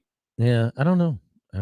Yeah, you know what I mean? Like, don't even get my hopes up. Like, Right. just leave it in the inbox to be like, you know what? I messaged and they never got back to me. Yeah. Like, but at least I guess I could feel good that I made it to the first level. Right. You know? Absolutely. Yeah, you can always try again. But I haven't gotten through like a blitz of people to go through again and try to get some, you know, good quality level guests.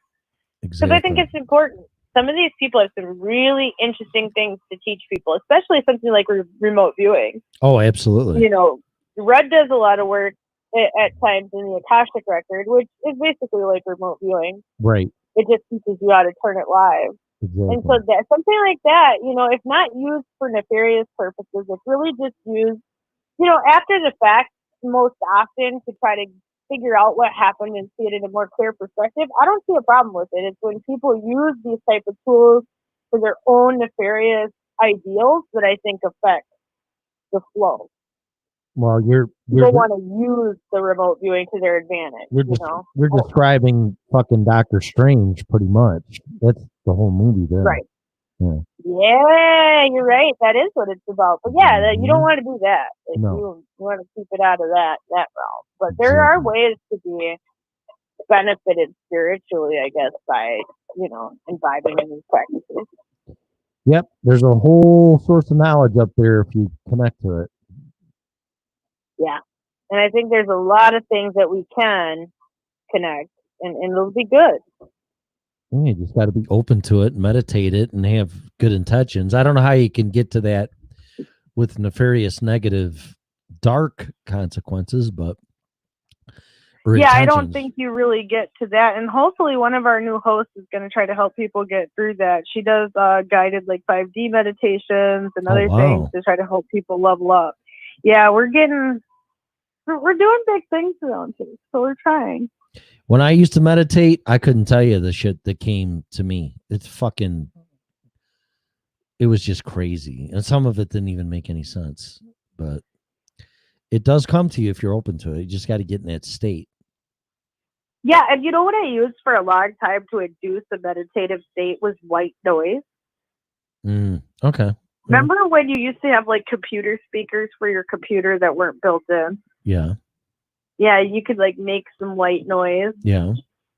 I used to use that to zone in to meditation. Really? See, So I need dead silence because when you obtain, some people can. When you obtain the nothing state and think about nothing, and you're actually asleep but you're awake, that's when things came to me. Ah, right. You know where that happens to me without inducing it? A tanning bed. Very true. Yeah, when you get into that meditative, relaxing state. Yeah, right. Yeah, right, yeah. it doesn't happen to everybody, but for me, like if I were to say, what do you do when you get into tanning? I think about nothing. Right. I literally think about nothing when I get in a tanning bed. It just like knocks everything out. I'm just thinking about nothing. I have just peace, attainment. That's right. That's what happens. But see, that's why. And I tell people, well, they go, I can't sleep, and I go, well, you need to meditate. And they go, Right. what's that going to do?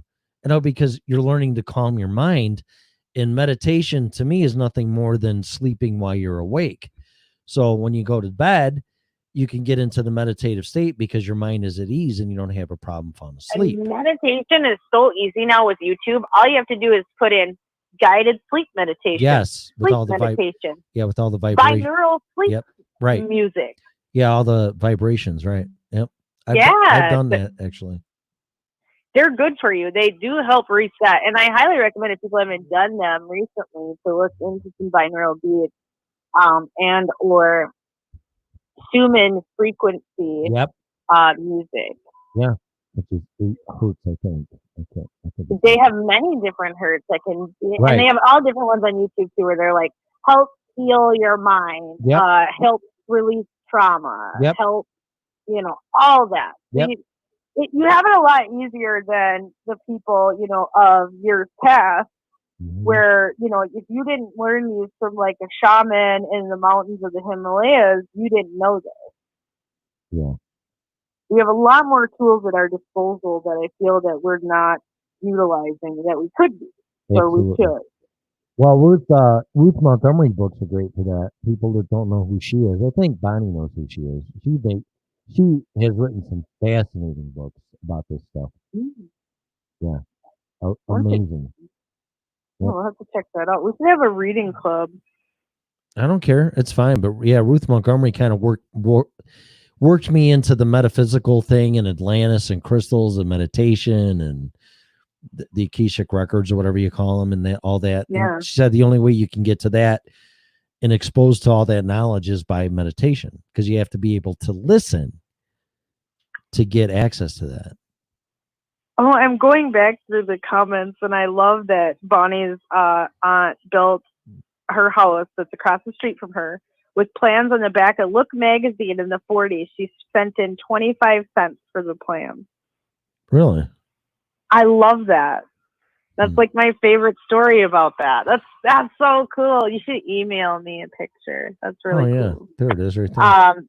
Yeah, that's neat. Because, I mean, when you think about all these things that people now utilize, we've forgotten that there's a lot of good writers out there. A lot of things we take in video and audio because, instant gratification, right? Yep. But we've got to go back to our roots with books.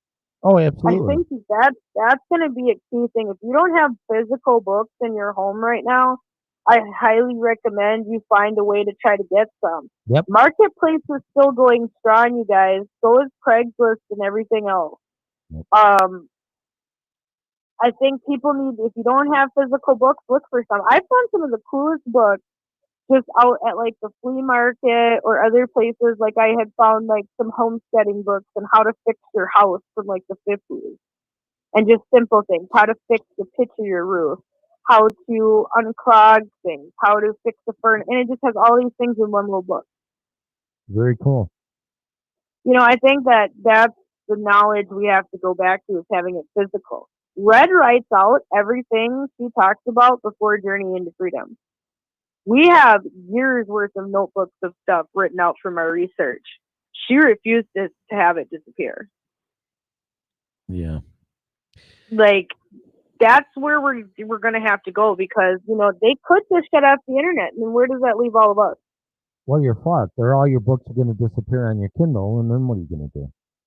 That's the whole point. Or right now, this is one topic that Heather likes to talk about a lot, because her being our, resident true librarian around here. Right now they're even trying to tell librarians not to carry certain information about COVID-19 because it may come from a more conservative source. Whatever. We're having digital book burnings right now. That's what how do we know they can't even change the text of our favorite digital books? They can, and that's what I brought up, because I got a fact check notice about what the mayor of Chicago said and used the term New World Order. And they said, oh, no, because I just shared it. Oh, no, that's not true. We fact checked it. And then they edited the fucking video of the mayor of the part where she said, and she equated it and acknowledged the New World Order. So that's book burning. I don't care what you fucking call it. They didn't burn the whole book, but they burned half. Yeah, they burned half the book. So they go fucking. Yeah, they're taking them away, or you can't read them in schools anymore. You can't read To Kill a Mockingbird. You can't read this or that because of XYZ controversy. You can't sing "Baby It's Cold Outside." Why? So people only know how to stand in bread lines, give them bread in circuses, and they'll be all right. Yep, it's all compliance and. Like Huck Finn. It is all compliant. Huck Finn, too, with the derogatory racist, with the black people in there. Oh, no, I can't do that. And they totally omitted it. They just took it out. I watched it, interestingly enough, at night. I stood up and watched a lot of these little type of interesting videos with my time. And I watched a video about how in, where the hell was it? Holland? Somewhere, Netherlands, somewhere. They have this character called White Teeth, and it means black teeth. And it's like a super racist like character. It's like Hop Finn, you know what I mean? And they were like defending it to the hilt, and they were just like they refused to change these old ways. Old habits die hard for countries like that, unfortunately. Apparently. And this is how you create division. This is how you create people feeling like they're not equal or on the same page, even though as people, we're all SOL. You put people from every race on an island and you're like, deal. We'll either kill each other or deal. I mean, it's that simple. We're all cut from the same cloth when it comes down to brass tacks. No person is better than the other, besides the societal construction that has been created in our minds. Exactly. We forget kids think about people so purely. They don't see good or bad or who's rich or poor or anything like we do. Right. It's these things that we get out into society and then become jaded over, right? And then we become jaded, and then that's how we continue to choose to live our life. And we have a lot of broken adults walking around now, too. Lots of traumatic experiences, lots of things that are never healed because nobody wants to deal with the feelings that it makes you feel. Yes. Would you rather not feel that way? Absolutely. But people are afraid to go through pain. Yep. Yeah, they avoid it at all costs. Yeah, they do. Well, I've always said, and I don't care what color you are on both sides of it, racism is taught because it's not a normal thing. No, it's not. It's taught by ideals. Honestly, so I found out where some of the racist stuff came from. Again, I was watching this other video, and they were talking about the bath riots in Mexico. Yeah. And how they started in like the 1930s or stuff like that. And it had to do with like delousing and like all of these like infection control measures after like the Spanish flu, but like before World War II. And they had these bath riots down there because they weren't letting anybody over the border. And this is kind of where the dirty Mexican thing came from. Yeah. And so they made everybody who was coming into the States go through like these disinfection type tunnels at the border. And they would make you take a bath in kerosene and vinegar. And in some of these places, people got abused. And, matches were set in their kerosene baths, okay? Oh, and it was not a good thing. And they talked about that's where a lot of the discrimination came for many years, was because of those border activities and separating people down there and calling them dirty and saying they're different. And it wasn't really based out of a need. It was just based out of paranoia. Based out of what they thought was potential necessity. Wow. And that's when they started even spraying, that's where they started first spraying Zyklon B on clothing. Now, if you don't know what Zyklon B is, that is the gas that was used in the gas chambers by the Nazis. Oh, nice. But that's where the Nazis got the idea from, was disinfecting clothing on the U.S. border at these border stations. And they figured out if you use Zyklon B in large quantities, you could kill human beings. Oh, wonderful. Mm-hmm. Then that's also at this border crossing with the Bath riots in 1930s, I think it is, where they started spraying DDT on people in their private parts and stuff. So that's where they tested it on people first, and then went to the greater public, and then gave everybody polio. How sweet. Don't you love the government? Oh, yeah. So when it comes down to it, they've been promoting these ideas of racial segregation and racial, superiority, because they were also pushing a huge eugenics movement at the same time. So if you could try to say these people were invalids or less than, then, your eugenics movement would get, pushed up in these societies. That was a big deal. Also, the Progressive Party existed, between those times as well. So this was the first time that a progressive party who's come up with similar ideals have not popped out, supposedly for people and welfare, to not even be there for them at all. So a lot of these constructs, we don't realize that we're playing an old ass game. Sounds An like old game. Yeah. People just have to figure it out. That's it. Yeah. They have to figure out that this has been happening for a long time, and they've just been able to replace information slowly. That's why, people are at school every 4 years. Well, you can replace information in that time. Right. And then once people have been gone for so long, then you replace the teachers, and you can replace all the new information that comes out from that moment forward. It's all about controlling the perception. Yep. And that's what they've done. They've done it well. It's very interesting how they've done it, though. But I just found it fascinating that they've been doing this and pulling people apart and races apart forever. They know how to do it. That's the one thing they know how to do, is drive men apart. Yep. So it's up to us to rise above that and get stronger, faster, smarter than the people who want to take us out.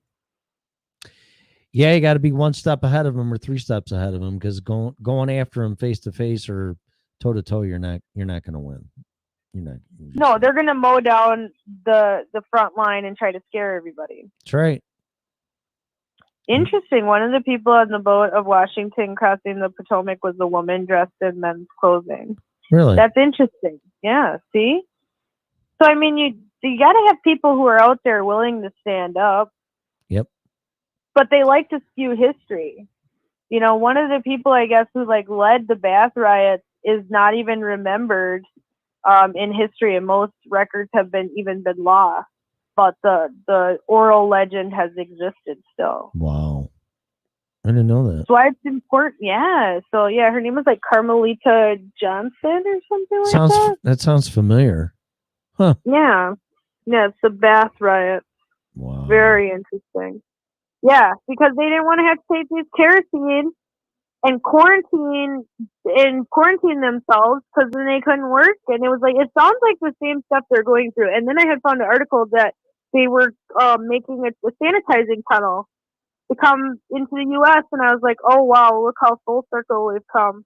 Yeah, right. Because they ended up stopping that program because they talked about how terrible it was, how they abused the people, and then now they're basically doing it again. We've learned nothing. We're using the same tactics that the Nazis used. Yep. We're doing the same shit over again. We didn't learn shit. Right. And that's the worst part about it, because history will repeat itself when you do not learn its lesson. Well, it's not only learning, but some of the people that were tied to the Nazis are in power in this country. So you got to do your homework on that, too. Yeah, that's true. Those companies were moved over here with Operation Paperclip. Mm-hmm. Like I said, they even got the idea to gas people from us to begin with, because we had the Zyklon B. Mm-hmm. That was one thing I did not know about Zyklon B. I swore that I had thought that was developed in Germany, but apparently not. And apparently we used it first.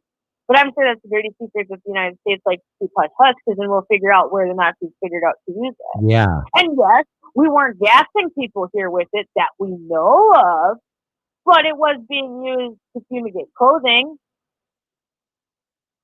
So, how would you get that idea to use it on people if you weren't maybe, doing a little bit of this or that? Could be. Yeah, I know how the government rolls. Yep. They say, oh, no, we're not doing anything. Then 40 years later, breaking news, we did that shit. Right. It's exactly how they roll. Tuskegee experiment. All these people injected with syphilis. We That's- did nothing. that's what Nothing happened. You're reading my mind. That's what I was thinking about. Yep. Yeah, 40 years later. Oh, yeah, by the way, we injected you all with syphilis. How was that? Right. What the shit? This I is know. how I feel. So, I can't trust them. That's why I can't even just deal with their crap. The people who want to believe the government right now, I'm very concerned for their own welfare because, like you said, your family will turn on you. And do you want to end up on that truck getting rounded up? You saw that picture I posted of them folks getting rounded up supposedly in Kentucky. Yeah, with the people in the I white trust suit. nothing. Yeah, right. No, I'm not going to Kentucky. Fuck them. No. Nope. Absolutely not. Because then what happens when all these camps open up? And then what if somebody can call on you and snitch? Which And they then will. what if they do come and pick you up? Yeah. And then what? Yeah. Is anybody going to be there to help you? I'm just really concerned about people getting to the level where they think that they can interfere. Okay, so I brought my kids to the park, right? Mm-hmm. The first time we've been to the park in like 3 months, right? Because it was winter. So they haven't been to the park since like last summer. Yeah. Okay. So it's been a while for these kids. And I go out there, and we had been out there maybe for like 20, 30 minutes. At one point, this guy comes out. Now, he lives kitty corner to the park. This park is on like a boulevard where it's like a school's on the whole corner of this plot, right? Yep. And there's houses on the other side of the street, all up and down the street with a cul-de-sac straight in front of us. The guy lives kitty corner to the cul-de-sac. And all of a sudden, I see this guy with a hat and shorts pop out of his driveway, just staring at me, going down towards the road. And I could tell what he was doing. I could tell in his mind, he's like, should I go down there? Should I say something? Yep. Should I say something to these people? And I'm just thinking in my head, like, "Ooh, buddy, you better not even try right now because you do not want to. I will not be Minnesota nice. Do not." And this guy is like, all of a sudden, I see him like make the decision at the last second to cut at the edge of his fence and walk his fence line back, like deciding not to come and start shit with my day. But I just thought it's sad that people even felt like they needed to get froggy and leap because I brought my kids to the park. They're not your kids. Right. They're not your children. They're not upsetting anyone. It wasn't even dark yet. Right. And furthermore, they're kids, so I know you're not going to like try to complain about children noise or something, but just the audacity of I saw him like really getting the courage up and then like literally just disappeared along the fence line. And I was like, see, that's not cool. Like, he tried to act like he had purpose after that, but it was like, no, dude, I know exactly what you're going to come out here. You were going to try to say something because he stood at the edge of his driveway for a minute looking at us. And it's just like, have you not seen people here? Like, I get that, but we're over this shit now. So the way you're looking makes me feel better about coming because that really means no one's been here. Yeah. But I am very concerned that people feel that they can have that level of interference. Yep. Where he even thought he could come out of his house and say anything. Right. Where I've never seen this guy. I played at the same park because it's right by my house and my apartment for years. The kids have played there. My daughter's played there since she's been able to be put in the baby swing. Otherwise, she sat in a stroller while we played there. But literally her whole life. And I've never seen this guy. So the virus has got people really mentally unstable right now to an uncomfortable, concerning point. Yes, it does. And that's what we have to watch out for, Yep. is the people around us who are becoming mentally unstable. It's very true, unfortunately. I had a pregnant person on my Facebook who I'm friends with get slapped at the grocery store because she was going the wrong way with those arrows. Fuck them. Really? Yeah, by an old lady at that. And the old lady told her she was a dumb broad. Yeah, because the arrows are going to stop COVID-19. That makes so much fucking sense. Right. And you have to slap a pregnant lady for that? Yeah, you're going to do more damage to her and the baby than walking down And what if you have coronavirus and now just spread it to her because your dumbass just smacked her? Exactly. Like, I was like, people are better than me because I would have beat down that old lady in the I was gonna say, store anybody touches me, they're gonna get their ass beat. I'm sorry. It's just that's it, dude. You're not gonna disrespect me like that, and especially not pregnant. I don't know. You've never been pregnant, Tim, but there's like this primal, carnal nature that you feel that you're like, no, I will beat your ass if you touch me in any threatening manner. I believe it. Like, yeah, it's real. Like, I don't know, mama bear syndrome. I don't know what you want to call it, but something inside of you makes you like, you get defensive. Like when you're at the grocery store, even just pushing your grocery cart, you're like, like you become extreme defense. Right. And so just to have people think that they can invade your space like that, but then say, we're all in this together. Yeah. Are we? You. No, we're not. No. It's dividing us. Yeah. Are you paying my bills? Because then we're all in this together. No. Exactly. You know? And I don't want them paying my bills because then that means strings attached. Right. Yep. All these things mean strings attached. But here's my deal, too. If their government's going to give away the money, people might as well take it. Because if it's going to collapse, it's going to collapse, regardless if they give us $1,200 a piece or not. Doesn't matter. Yeah, but they're only doing that so people don't grab pitchforks and go to Washington, D.C. because they're fucking pissed. They're just buying time. That's why they're doing that. Exactly. So we need people to start waking up and start getting in more of a legislative mode, which really sucks right now because now the legislative seasons are winding down. Yep. And now they're going to be out. Honestly, probably, I think they're out until like elections. I don't know. They got more time off than they fucking work. I don't know what their schedule is. I swear that is what somebody had said, that they don't go back till after the election. This will be their last time, like, especially like Washington, D.C. Congress, to be able to negotiate. That's crazy. Till after the election. Well, you know, yeah, because I think they get off all summer and then they don't go back to like October, November, something like that. And then they go into session until like the end of December and then they stop and then they take a couple months off and then they come back in February and then they go a couple months and then they stop. Nice job. Yeah. How it works. All right. Well, we are on 3.5 hours. Mel ditched us. Yeah, she did. She's rude. Yeah, she had to take an important phone call. I've been I'm sure she did. Been doing this long enough with her. She had a reason, I'm sure. And yeah. You know, I'm not going to fault her for that, but I love giving her a hard time. No, I know, me too. Because every time I get both of you on, you fucking ditch me. I know. Yeah. She just did it again. She did. Because she knows I'm a solid co-host for you, though. No, I know. At least she doesn't leave you with somebody who leaves you hanging. That's true. That's true. I'm at least interactive. I care about your feelings. I listen to the things you say. I back you up.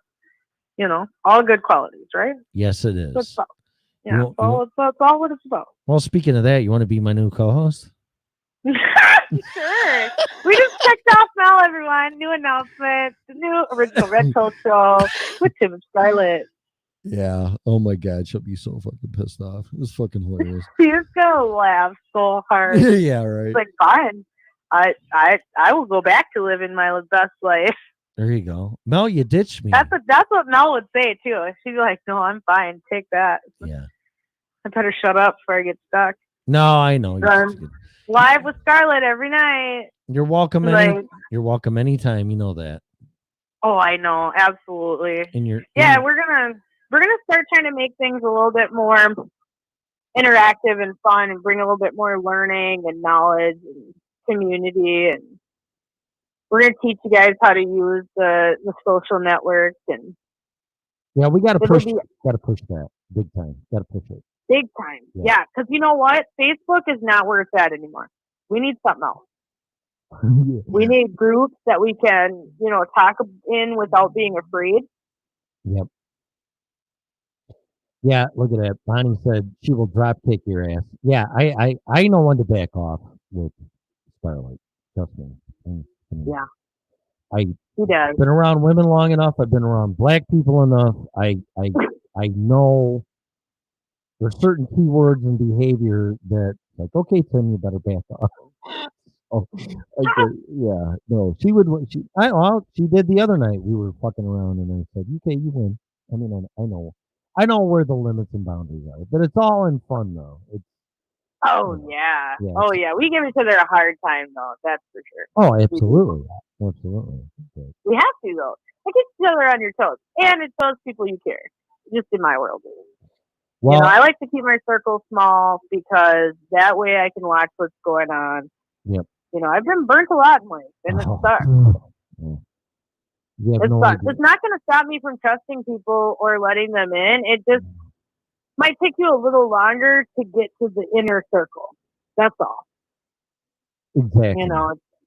Right? That's how I feel. And I hope more people feel like that when they're wrong too. You can't let that sit inside and tear you apart. What you can let it do is let you be more aware of cutting that bullshit before it even becomes a thing. Yeah. Yeah, if I'm joking with you and playing with you and kind of like fucking with you and pushing your buttons, then that means you're in with me. Yeah. Yeah. Yep. That's- Exactly. That's what that means. Because You can be vulnerable with people, and Right. that's an important thing. yeah, you should be You're able. showing that. You should be able to say, you know what, go fuck yourself, but I love you, and then tomorrow it was all forgotten about. I mean, that's what it's about. That is what it's about. But people now just hold shit too close and really just act like, oh, one thing you said and it's just all over and done. And see, and I'm that type of person who can work through things. Yep. We can talk about things. We Right. don't have to just be like, oh, nope, we're done here and that's it and no Right. more chances. Because sometimes I think you learn more about working it out and just talking through it than you did of it occurring. Well, absolutely. And Mel and I mean, she'll even say, well, we don't agree about 90% of the stuff we talk about, but we come to the point where we agree to disagree, but she's woke me up on some things and I've woke her up on some things. So I mean, that's what it's true. about. Oh yeah. And it's absolutely. been good. And if I would never give Mel the chance, I wouldn't have, because it is true. We don't agree on a lot of things, like especially like aligned politically, right? Exactly. Where Right. you and I align more closely Right. politically. Exactly. And that just comes from the previous platform we came from too. Everybody was more the same. And Right. we were all kind of cut from that cloth. Right. And Right. that's just the way it was. And Mel came into that. So she kind of had to adopt all of us because that's what we were.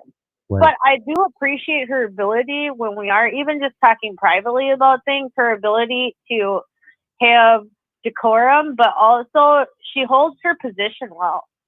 Oh yeah. You know, and that's what I appreciated about her, because a lot of people, when you bring up topics like that, they just get flip floppy and wishy washy and real weird.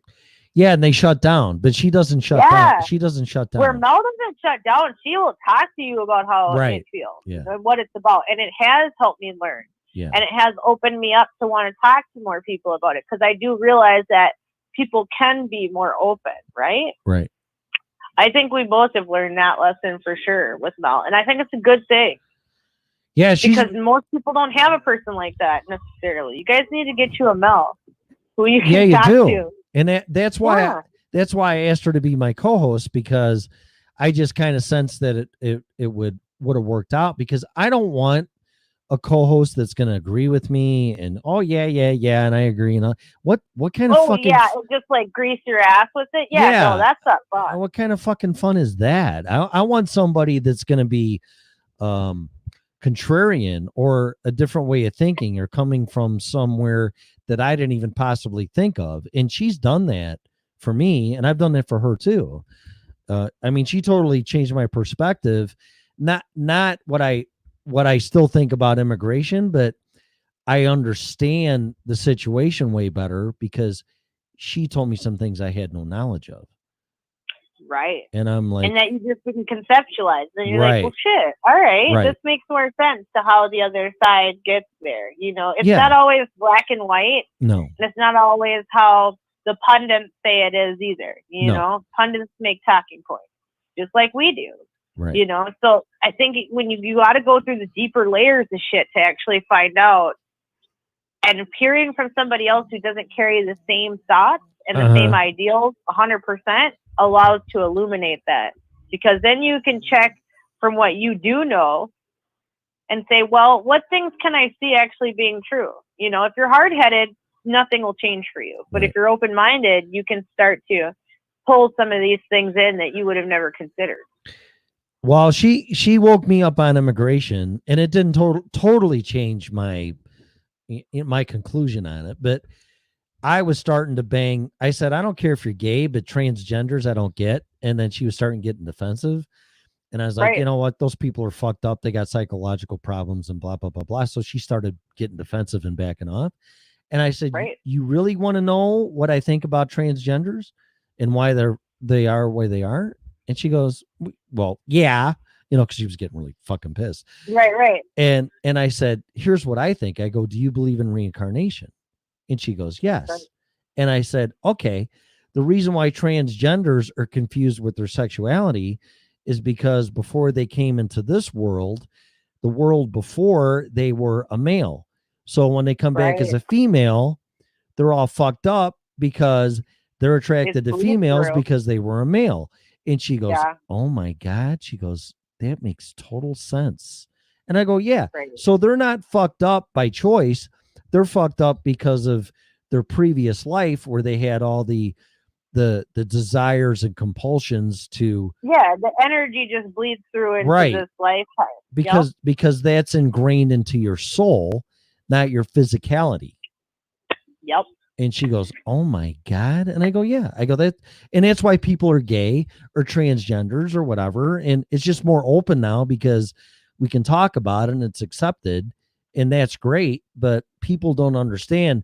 Well, what do you mean? People don't want to talk. Well, they don't want to talk and they're judgmental. And they're like, well, Jesus Christ, if you don't know what the fuck you are, you got a big problem. Well, yeah, that is true.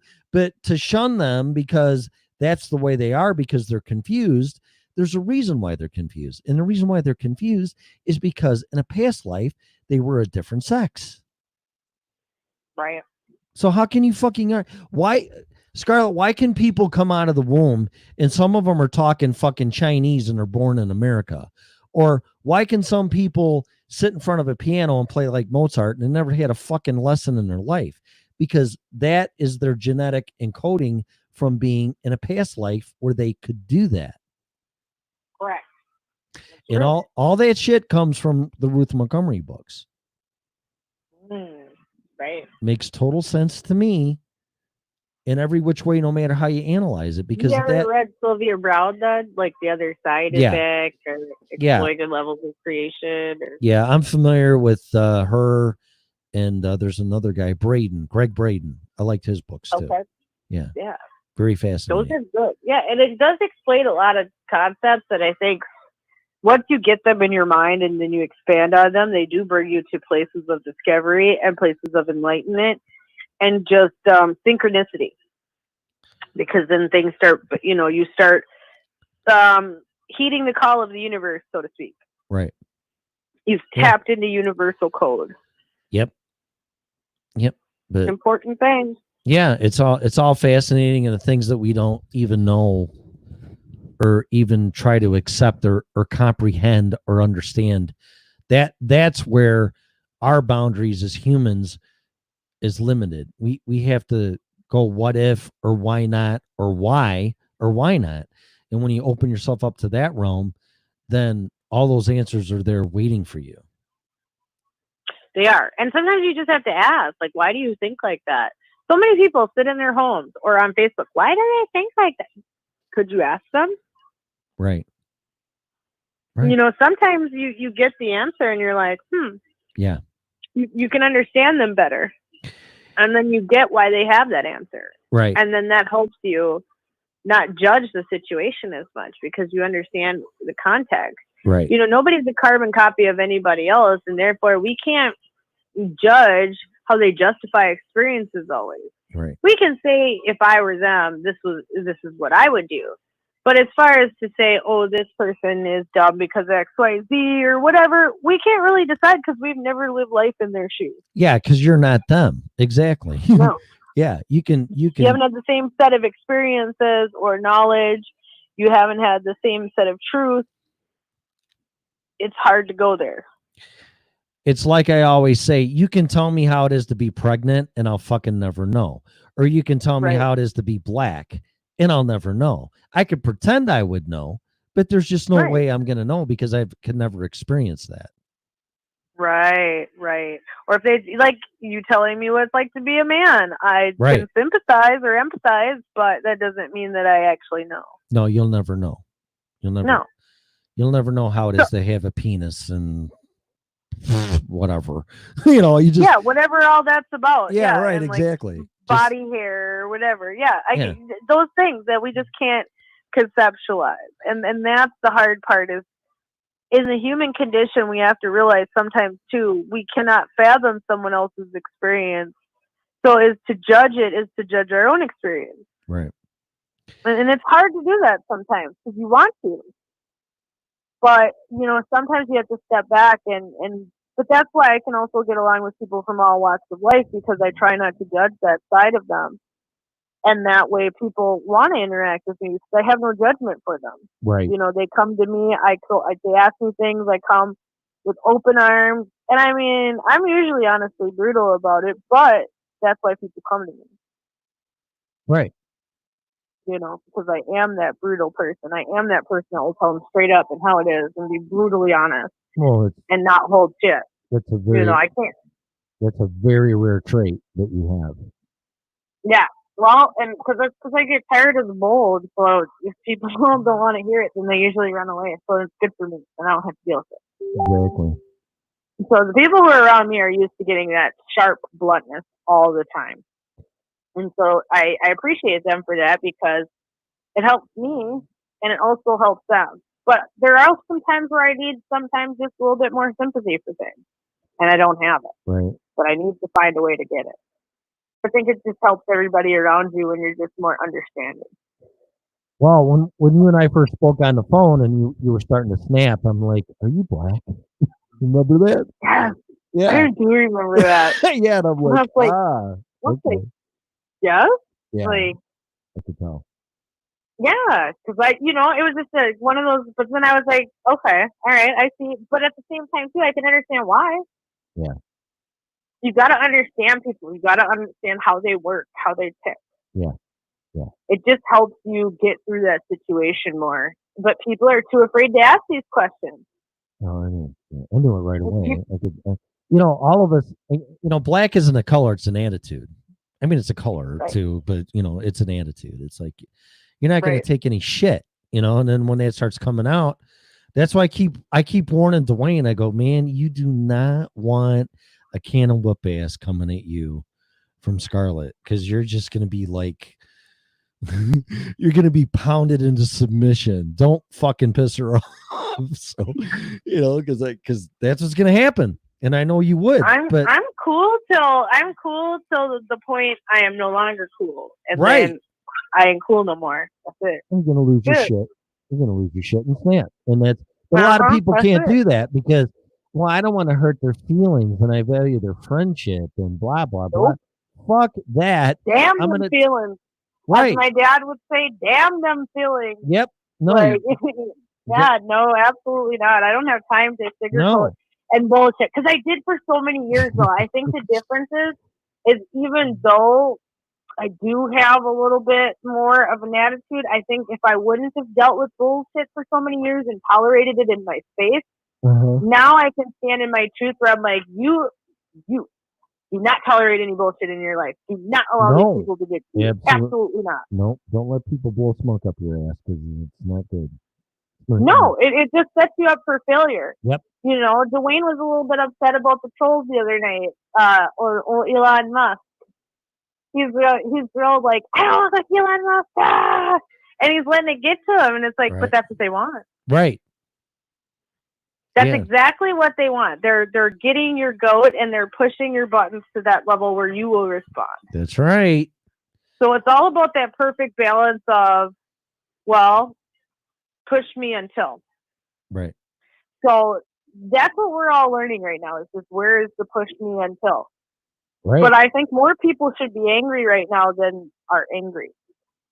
Yeah, they should be, but then anger's bad, and it's like Deepak Chopra says in The Shadow Effect. It's two of the same hole. There's the light and the dark, the angry and the happiness and the angry, or negative and positive. yin and yang. You got to let that anger out. It just depends on your actions are what happens because of the anger.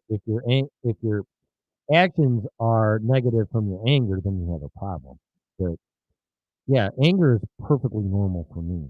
And anybody that Well, and that's what they've been trying to erase, though. right, Is exactly. anger. They're trying to act like anger is Bad. unusual. Evil. Anger, aggressive behavior is unnatural. Right. And it's not. No, it's how we've survived. Like, we've had to be warriors and fight and have primal instincts. And That's without right. that, we wouldn't exist. It's very true. But the people that live that way forever or base their actions or their thinking on negativity and anger, then they got problems. Just like you can't go around, oh my God, life is wonderful. Look at the flowers and the trees, like a fucking flower child hippie chick. It's like, you know what? Right. Life really isn't that way. There's your bad days. Or and the, your like negative. the pure love and light people. Right. Yeah, those people. Yeah. Yeah, I can't do that. Even me and Red say that's not obtainable or healthy. It's not real. Life is a mixture of emotions and how Exactly. you're constantly dealing with them in an evolution. Exactly. The anger, the pissed offness, the embarrassment, upset, whatever feelings are being thrown at you, it's how you deal with them, not how you shut down or medicate or remove them from your life. But it's literally how you immerse yourself in the problem to feel victorious at the end of the day, feel fulfilled at least. Maybe if you don't feel like you've won, you at least feel fulfilled by the experience. Right. Take something out of it that you could do something, feel good about. What can I learn out of this situation? Yep. Maybe it's not always woe is me, but what can I learn? Right. Well, just look at nature and the weather. I mean, you have your sunny days and your rainy days and thunder days. That doesn't mean because there's thunder and rain that, that's angry and bad and it's going to last forever. It's, it's an equilibrium. It is an equilibrium. Yeah. It's always about that balance. It's the perpetuity. Balance. It's the yin and the yang. It's all about, that's why I say right now, instead of maybe fighting to have things to go back to the way they were, which sucks. Yeah, it was okay, and we all reminisce over that. But why can't we right now fight to build better systems? Right. If they've already taken the opportunity for us to go back to the way it was away, we need to fight for better systems, whatever that looks like in your community or your area. Yeah. And people have been fighting for that. Yep. Yeah, there's been like 6 cities up here who have, signed those constitutional and business-friendly initiatives, which basically they say, piss on you, Governor Walz, we're reopening, and we don't care what you say. And Right. we've decided as a community that we can handle our own business. And that's how you should have left it to begin with. Exactly. That's what it's about. But people don't know how to self-manage. Right. That's a real issue. So, it's great. That's why I say, for those of us who realize that the shortcomings and downfalls of this society, we need to speak up and say, hey, this is why we need to change. This is what we need to change. This is what we need new. Exactly. Well, my dear, that's almost 4 All right. hours. I think we better Yeah. end this because me Yeah. personally have to go to bed. So, Yeah. but you're an hour ahead of me. But you're a night owl anyway. But Oh, yeah. And I usually go on here I know pretty you soon do. anyway. Oh, are you? You got a show tonight? You do, don't you? Yeah, always. Yeah, it's Friday night. Jesus. Wow. Yep. So we'll keep it going. Well, then I'll let Gonna you go get. find Red or Yeah. Dwayne or somebody. I'll let you get a break and do that. I got to work tomorrow, so I have to go night. Oh, boo. I know. Well, that's money though, so that's good. it's my second job for now until all this shit's over. So it's not a big Well, deal. that's good. You got to be resourceful, right? You got to come up with other little odd jobs and ends and things to make ends meet. Mm-hmm. I get it. That's what I'm doing because I didn't file unemployment. I never have and I never will because if I do, then someone's paying my bills to sit on my ass and I'll never learn anything or figure things out. So I figured it Right. out. And yeah, it's working pretty good and it's not forever. And it's the first time I worked 2 jobs in my life at the same time. But you know what? You got to do what you got to do. So You do got to do what you got to do. Yep. But I think it's just, one thing that I can say, Tim, is that as a friend, I'm really proud of what you've done for yourself because you're standing on your own, you're doing your own shit, you're doing it without complaining, and props to you, my friend. Well, thank you. Appreciate Yeah. appreciate that. Should be celebrated when you're doing good shit, right? Well, yeah, You know. because you're sure paid the price when you're not. So Right? Isn't that the truth? Everybody sure wants to talk about it when you ain't. But yep. you know, when shit's going good for you and you've got your own little shit and, you know, you got your new truck and you got your new bike and you got some shit, you know, you're Yep. coming up in the world again. Shit. I'm coming back up. That's right. Yeah. So, Can't- I mean, shit, you know, we'll all rise to the top throughout this. We're all really resilient people around here. And that's the one thing that makes it different is that we've kind of already been through the fire and the battle and we're coming out on the other side Yep. and we're going to show everybody else how to do that too. Well, I'm trying. That's why I share my experiences and my opinions, but I'll never do that if I have not gone through it. And yeah, you can't keep me down and I don't quit. I mean, you might knock me down, but I'm going to get back up. You can bet Yeah. your ass on that one. So Exactly. You know, it's not going to be an easy fight. So, you Nope. know, if we can just teach people to not give up and find within themselves the strength that they didn't think they had, that everybody does. yes. Yep. That's what it's about. When you're about to break and you feel like you've got nothing else, it's picking yourself up and moving on and becoming stronger from it. That's right. That's exactly Yeah. right. People can do it. I believe in everybody. So, you know, if you're getting down with the quarantine still and it's bothering you, and don't let it bother you, you guys. Stop letting it get to you. Yeah, it's not forever. It's going to get better, and you know, it's testing you and to making right choices and persevere. Exactly. Yep.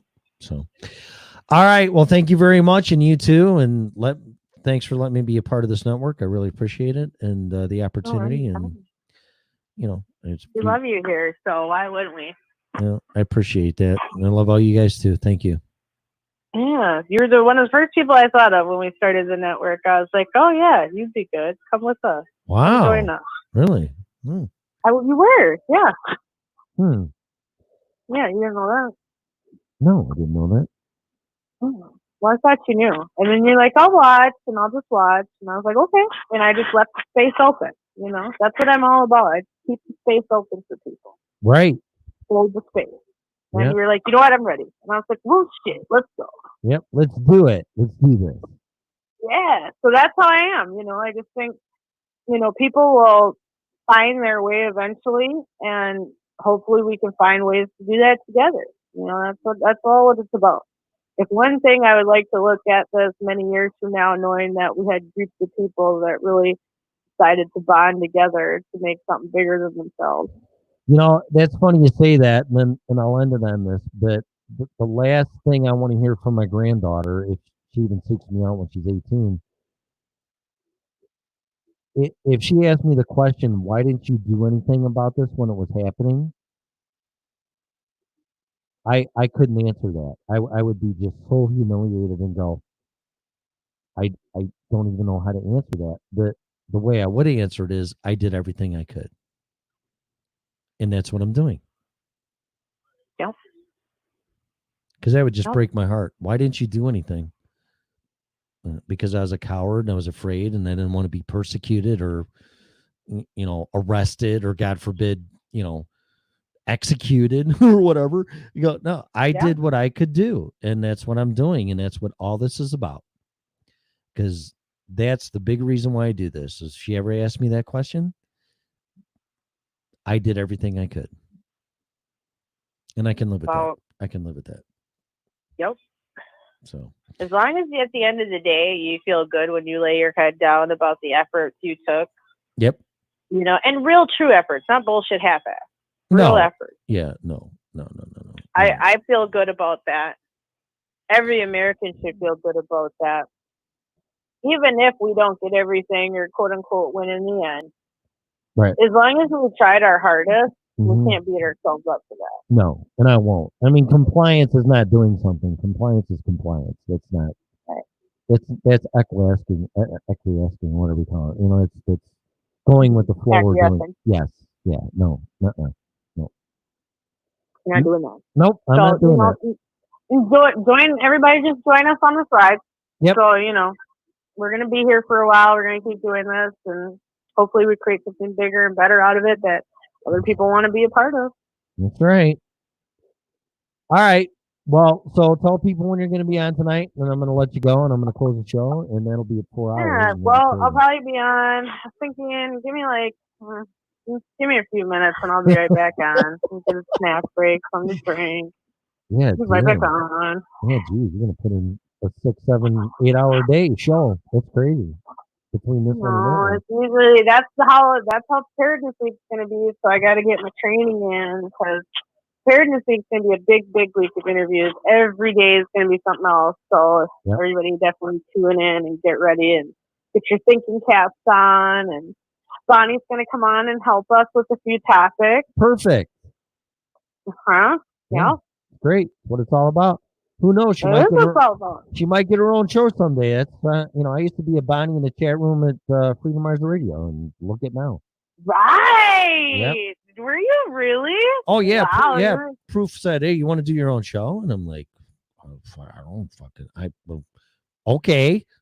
So Right. that's how it all started, and then just Yeah, Proof had an ad out that I responded to. So did Red. Oh, okay. Yeah, no, I was in the chat room when he recruited me, and he's like, That's cool. Yeah, it's because- Oh, I didn't know that. Yeah, yeah. so that's how Ron and I had met, was in the chat room. I was one of his listeners. "See, Yeah, that's how it works. So I mean, you just gotta open up yourself to ideas, put yourself out there. You never know what'll happen. no, you never know. You could be doing your own show and be like, never even had that intention or possibility come into your mind, but No, I would have never thought I'd be friends with Red and we'd be best friends. I go out to meet her, travel across the country, and have a new best friend halfway across the world. right. It's awesome. It opens up all these Yeah, it's a opportunities. cool thing. It opens up a lot of doors. You're just open to being you and Yep. drawing, but then also putting in those boundaries and drawing in those authentic people and repelling that negative energy away too. Right. The balance. That's right. Well, good night, everybody, and I will be back ASAP. All right, Scarlett. Thanks for coming on. I appreciate it. No problem. All right. Have a good night. Have a good night. All right. You too. Bye. All right. So that's the end of that. Yes, I want to leave that site. All right. So here's my closing statement, or whatever the hell you want to call it. Life is strange. I know that's a cliche and it doesn't make sense to me, but as time goes on, it's exactly what it is. And if you would have told me in my 20s, 30s, 40s, being married for 27 years, same woman 30 years, raising kids, starting a business fails, end up in Colorado, which I never even thought that would happen. But it did. Doing this show, if you would have told me 15 years ago, you're going to be doing a show and blah, blah, blah. It's like, yeah, whatever. The thing is this, you don't know what the destination or what your journey is going to bring you. And all I can tell you is if you let people keep you down and you don't recognize and